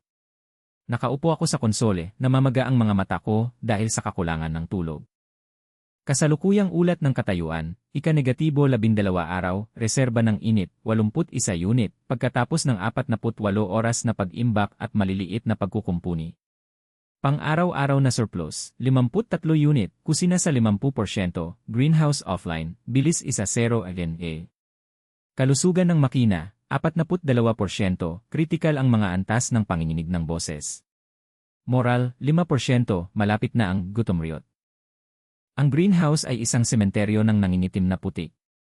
Hindi ko man lang inabala ang pag-alis ng mga tuyong lumot, ang lamig sa Sector 4 ay napakatindi kaya ang mga nagyayelong halaman ay nagmukhang mga inukit sa uling. Hindi na sumigaw si Miller at ang grupo niya. Nakatitig lang sila. Sa tuwing naglalakad ako papunta sa industrial module, nararamdaman ko ang kanilang mga mata, 200 pares ng hungkag na mga saksakan na kinakalkula kung gaano karaming init ang malilikha ng aking katawan kung ihahagis nila ako sa hearth. Tayoon, garalgal ang boses ni Rhea sa komunikasyon, parang pagod na pagod. Naayos ko na ang ikatlong piston, pero ang mga high tensile rod ay parang kristal na dahil sa stress. Kung susugurin natin ang bilis sa 15 ilen mababasag ang buong drivetrain. Gumagapang tayo at sumisigaw ang mga sensor. Tiningnan ko ang long-range radar. Alerto sa banta, ang MAU. Layo, 15 kilometro. Relatibong bilis, positibo 35 yen. Oras para maharang, 25 minuto. Mas mabilis nilang nalipad ang Screaming Canyon kaysa sa pinakapesimistiko kong mga pagtataya. Hindi lang nila nalinis ang mga labi ng kanilang tingga, ginawa pa nila itong isang napakalaking araro na may baluti at sinalakay ito. Ngayon, dugo ang kanilang pinupuntahan. Hindi na pangangaso ang MAU, ito ay pangangaso para sa paghihiganti. Rhea, Lisu, pumunta kayo sa core room. Ngayon na. Pagkalipas ng 5 minuto, tumayo sa harap ko ang dalawa ko lamang nakakampi. Si Rhea ay nababalutan ng itim na langis at mga peklat ng frostbite. Nakabalot si Lisu ng napakaraming basahan na para siyang bungkos ng labahin, ang kanyang mga kamay ay nakabenda pa rin mula sa tali ng salapang. Hindi natin sila matatakbuhan, sabi ko, habang ipinapakita ang radar. At hindi natin sila kayang labanan sa labas. Walang laman ang mga salapang, at wala tayong mga unit para gumawa ng mas maraming tornilyo. Paano kung ganoon, bulong ni Lisu? Hinihintay na lang natin na hulihin nila tayo. Hindi. 5 kilometro ang layo natin mula sa coal station 0 Siyam. Nakuha lang ng mga sensor ko ang lagda nito. Hindi yan minahan ng carbon, Rhea. Mali ang mga lumang mapa. Isa itong volatile gas refined station para sa mga high-speed express ng lumang mundo. Nanlaki ang mga mata ni Rhea. Gasolina. Kung may presyon pa rin ang mga tangking iyon pagkatapos ng 20 taon. Hindi na sila binibigyan ng presyon ng gas, sabi ko, may maitim na planong nabubuo sa isip ko. May presyon sila gamit ang liquid methane ice. Ang matinding lamig ay ginawang matatag at napakasiksik na solido ang gasolina. Ngunit kung magpapakilala tayo ng biglaang, mataas na intensidad na thermal pulse. Gagagawa mong thermal bomb ang buong istasyon pagtatapos ni Rhea. Pero tayoon, isa tayong tren. Kailangan nating dumaan sa istasyon. Kung pumutok ito habang nasa loob tayo, itinatos tayo kasama nila. Dito papasok ang kalkulasyon, sabi ko, habang nilipad-lipad ang mga daliri ko sa konsol. Planong taktikal, ang methane trap, yugto 1, pumasok sa estasyon 0 Siyam at dumaong sa central na refueling gantry. Yugto 2, ilipat ang 80% ng Ghost's heat reserve papunta sa lumang boiler system ng istasyon upang matunaw agad ang methane. Yugto 3, gamitin ang natitirang 20% upang lumikha ng thermal shield sa mga bagon sa likuran. Yugto 4, pasabugin ang gas habang papasok ang damaw sa loob. Tinatayang gastos, 80 unit, trigger, positibo 20 unit, shield, katumbas equals 100 unit. Kasalukuyang reserba, 81 unit. Kulang ako ng 20 unit, bulong ko. Kailangan ko ng 100 para maging sapat ang laki ng pagsabog at mahinto ang isang command train. Kung napakaliit nito, dadaan lang sila sa apoy at papatayin pa rin tayo. Saan ka makakakuha ng 20 unit sa loob ng 20 minuto? Tanong ni Lisu. Tiningnan ko ang heatmap. Isa na lang ang natitirang source. Target, Sector 1, Living Wagons, Emergency Life Support. Kung aalisin ko ang life support mula sa mga buhay na kariton sa loob ng 15 minuto, makukuha ko ang natitirang init ng katawan at ang pipe buffer. Sabi ko, ang puso ko ay parang isang bloke ng yelo. Babawasan ito ang temperatura sa kanilang mga bagon sa negatibo, 40 degree ni ang sinumang hindi bababa sa 3 kumot ay agad na magyelo. Tayoon, hindi, bulong ni Lisu. May mga bata roon. Mga tao ni Miller. Kung hindi ko gagawin, mamamatay sila sa loob ng 25 minuto kapag binangga tayo ng damaw, sigaw ko, sa wakas ay nasira ng stress ang aking kahinahunan. Sistema. Simulan ang thermal harvest sa Sector 1. Ilipat ang lahat ng enerhiya sa mga core capacitor. Babala, matinding panganib sa populasyon. Tinatayang mga casualty, 15 tandang bawas 20%. Kumpirmado. Kumpirmahin, bulong ko.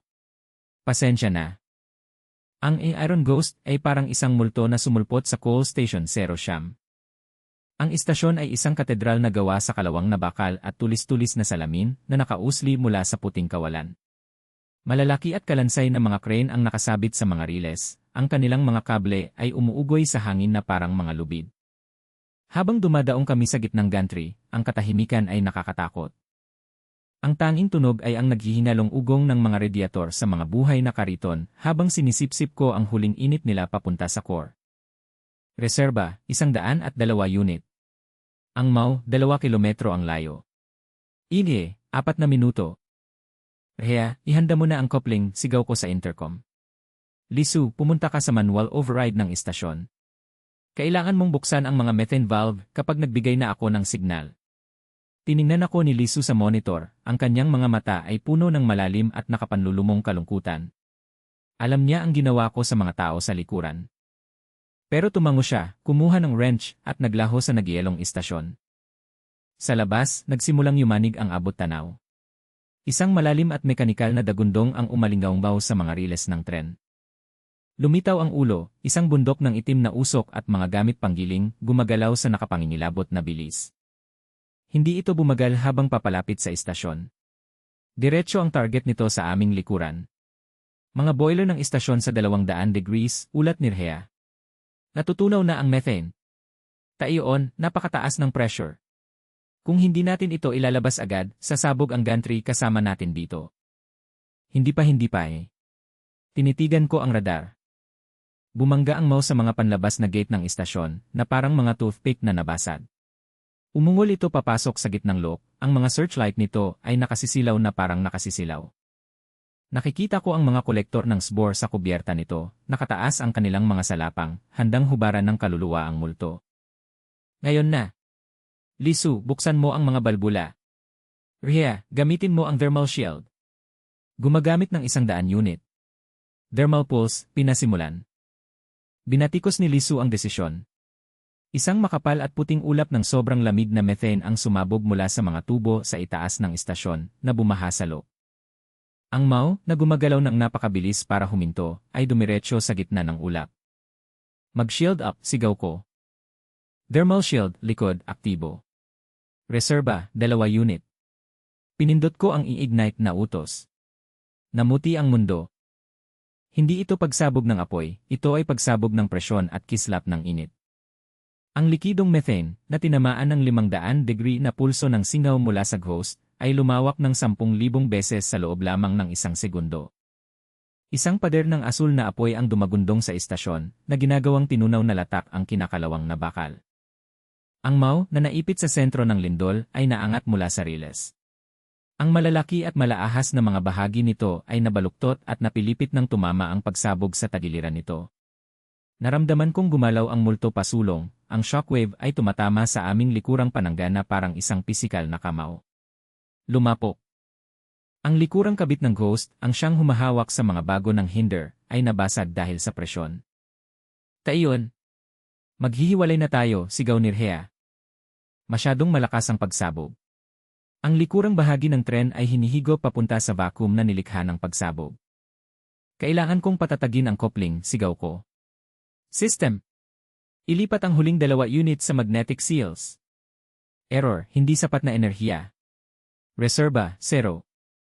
Nanggigigil akong pinanood sa monitor habang ang huling 3 bago ng ghost, yung mga ipinalamig ko para mailigtas ang iba, ay dumulas palayo sa pangunahing bagon.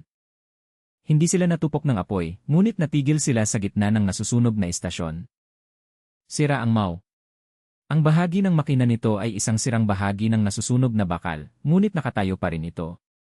Gumagapang na palabas mula sa mga labi ang mga kolektor ng SBOR, ang kanilang mga mata ay nakatuon sa mga natigil na bago ng aking tren. Kailangan natin silang balikan. Narinig ang boses ni Lisu sa radyo, napalitan ng init. Taiyon, buhay pa ang mga tao roon. Nakulong lang sila. Tiningnan ko ang konsol ng makina. Bilis, 5 kilometro pagbabaybay. Reserba, 0, katayuan, dead stick. Lumalayo kami sa pagsabog sa pamamagitan lamang ng momentum. Wala kaming lakas para bumalik. Walang lakas para lumaban.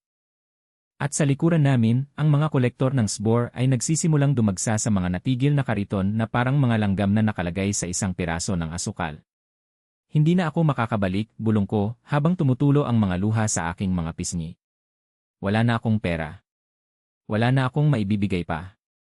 Ipagpapatuloy ang bahagi 5. Isusulat ko na ang natitirang 1,500 na salita ngayon.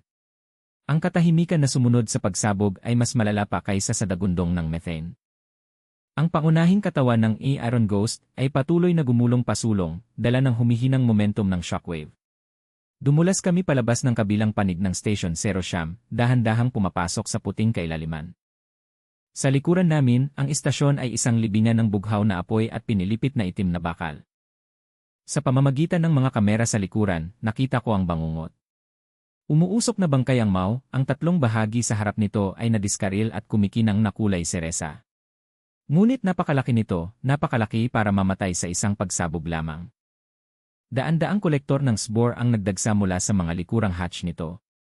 Hindi nila kailangang mag-alala tungkol sa sunog, nakasuot sila ng mga suit na hindi tinatablan ng init. At sa mismong dinaraanan nila ay ang tatlo kong natigil na mga bagon. Ang mga hinder wagon. Sector 12. Ang mga tauhan ni Miller. Ang mga taong pinatigil ko sa pag-ipon sa 102 na unit. Tayoon, gumawa ka ng paraan, paos na sigaw ni Lisu. Nasa istasyon pa rin siya, nagtatago sa isang maintenance dock malapit sa gantry. Pasakay na sila sa mga bagon. Pinuputol nila ang mga pinto gamit ang mga sulo. Wala akong kapangyarihan, Lisu. Ipinukpok ko ang aking kamao sa konsol. Kasalukuyang reserba, 0 unit.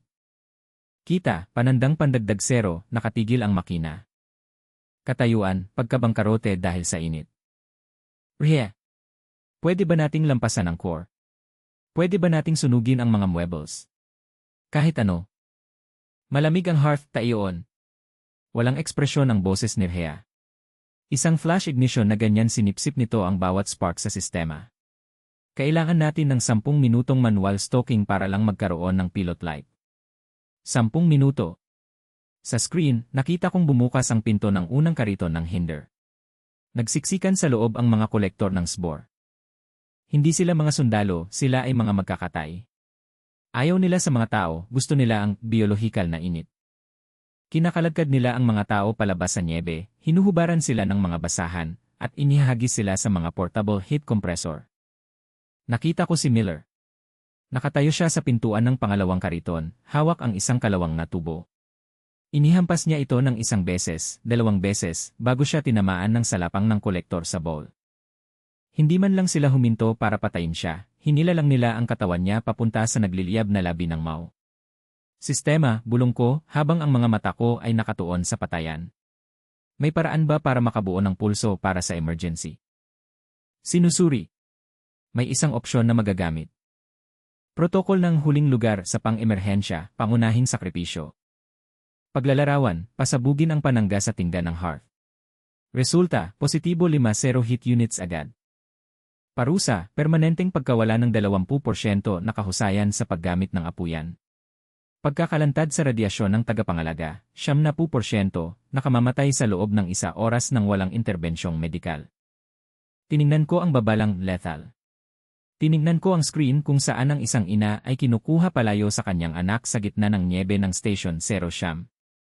Tayoon, huwag, sabi ni Rhea sa pamamagitan ng komunikasyon.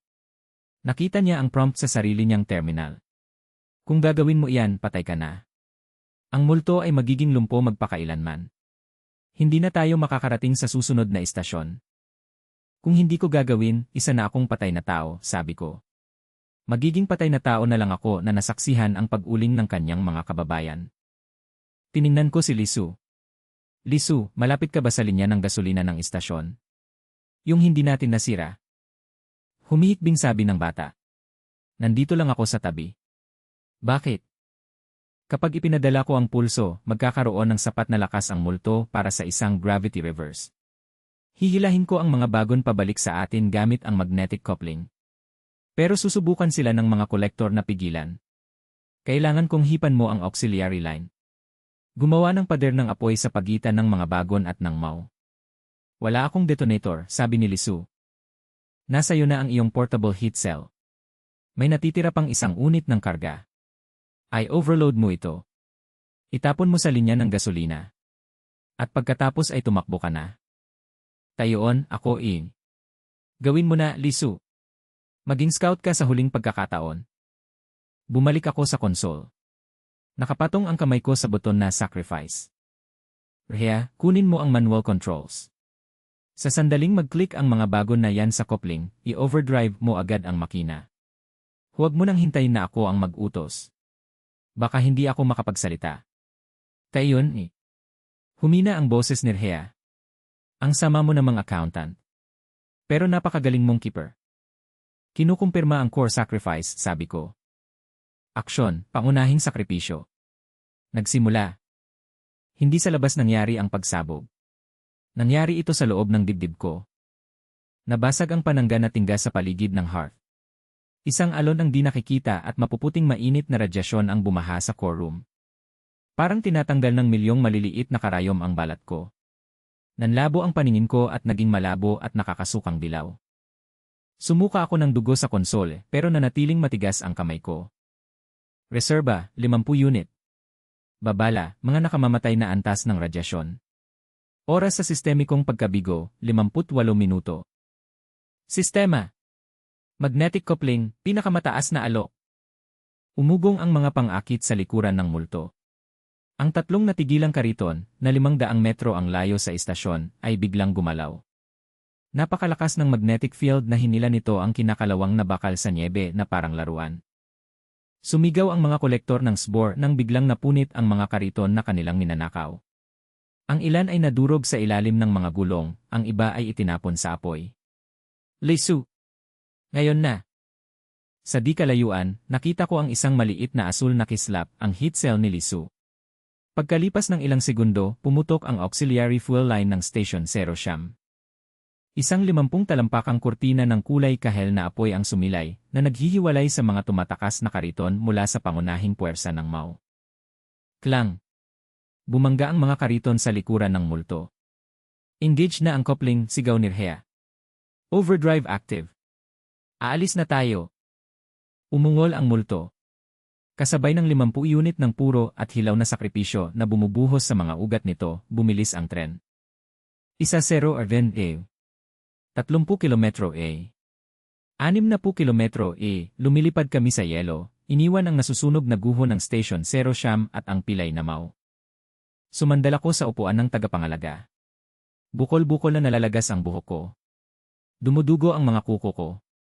Kasalukuyang katayuan, ika-negatibo 12 araw, gabi, reserba ng init, 12 unit at mga nahuhulog.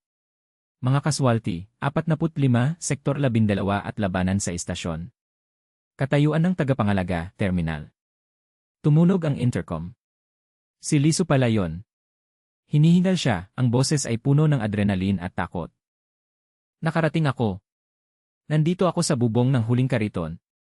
Napatalon ako habang gumagalaw ito. Tayon, buhay ako.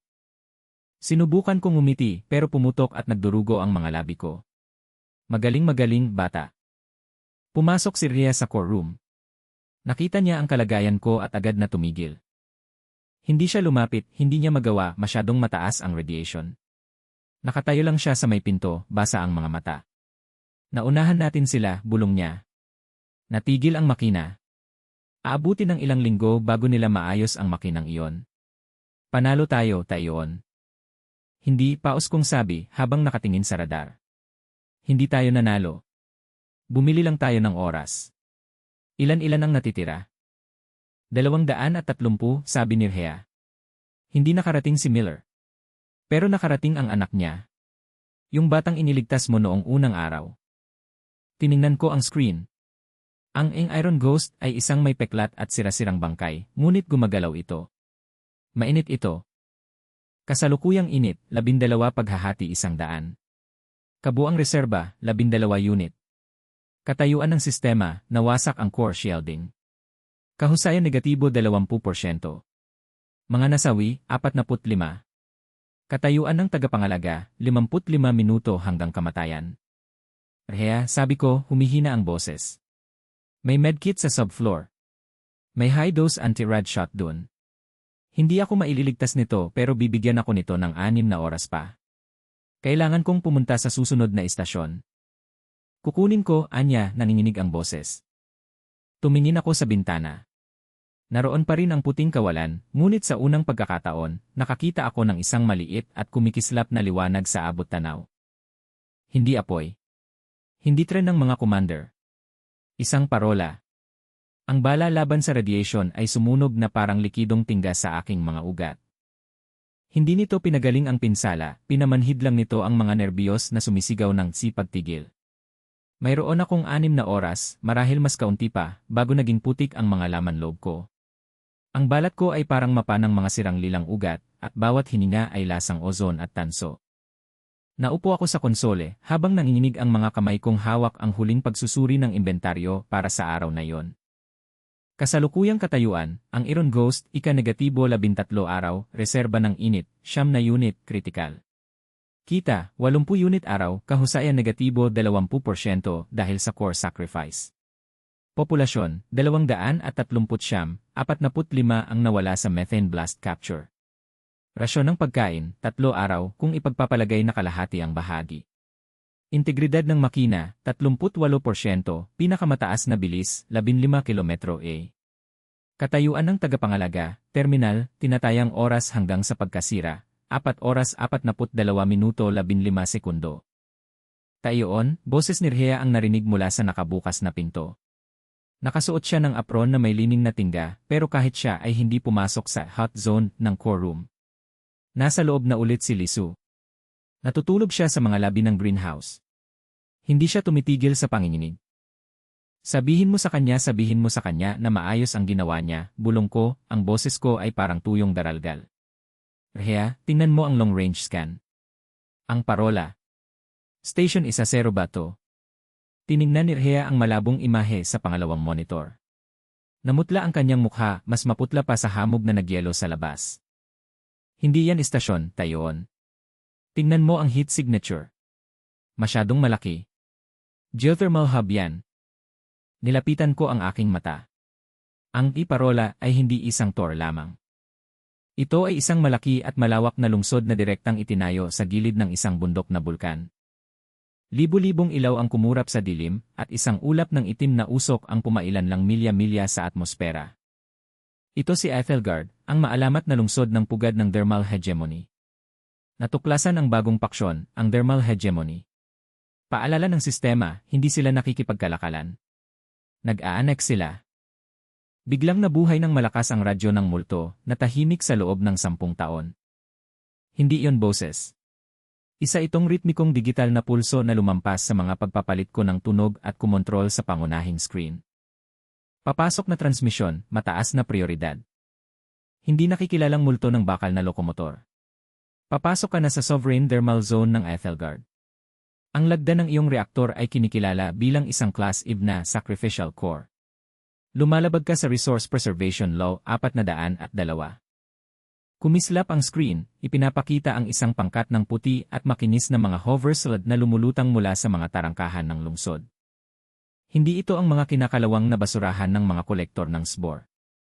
Ito ay mga high-tech na interceptor, na armado ng mga thermal lance cannon na kayang tunawin ang aming baluti sa isang putok lamang. Katayuan, iligal na makina. Aksyon, ganap na pagkasira. Mayroon kang 30 minuto para ilabas ang iyong hininga sa apoy at maghanda para sa pagsakay. Ang resistensya ay magreresulta sa agarang pagsingaw. Tiningnan ko ang alertong boarding. Ang 50 unit ng aking sakripisyo ay nakapagpabilis ng aming takbo, ngunit nagpinta rin ito ng isang higanting target sa aming mga likod. Para sa hegemonya, hindi tayo isang tren na puno ng mga tao. Tayo ay isang yaman na dapat anihin. Tayoon, anong gagawin natin? Tanong ni Rhea habang hinihigpitan ang pagkakahawak sa susi. Hindi natin kayang labanan ang mga bagay na yan. Mas mainit ang isang sled kaysa sa buong tren natin. Tiningnan ko ang timer sa mga life sign ko. 4 oras 12 minuto 5 sekundo na titira. Tiningnan ko ang buton na hearth transfer. Kaya kong ibigay sa kanila ang core. Sasakay sila ng tren, gagawing mga alipin ang mga tao, at gagamitin ang aking hearth para bigyang buhay ang isang lampara sa kalye sa kanilang ginintuang lungsod. O kaya ko ring gawin ang isang bagay na hindi nila inaasahan. Rhea, sabi ko, habang may madugong ngiti sa aking mukha. Papuntahin niyo ang lahat sa mga pinatibay na kariton sa gitna.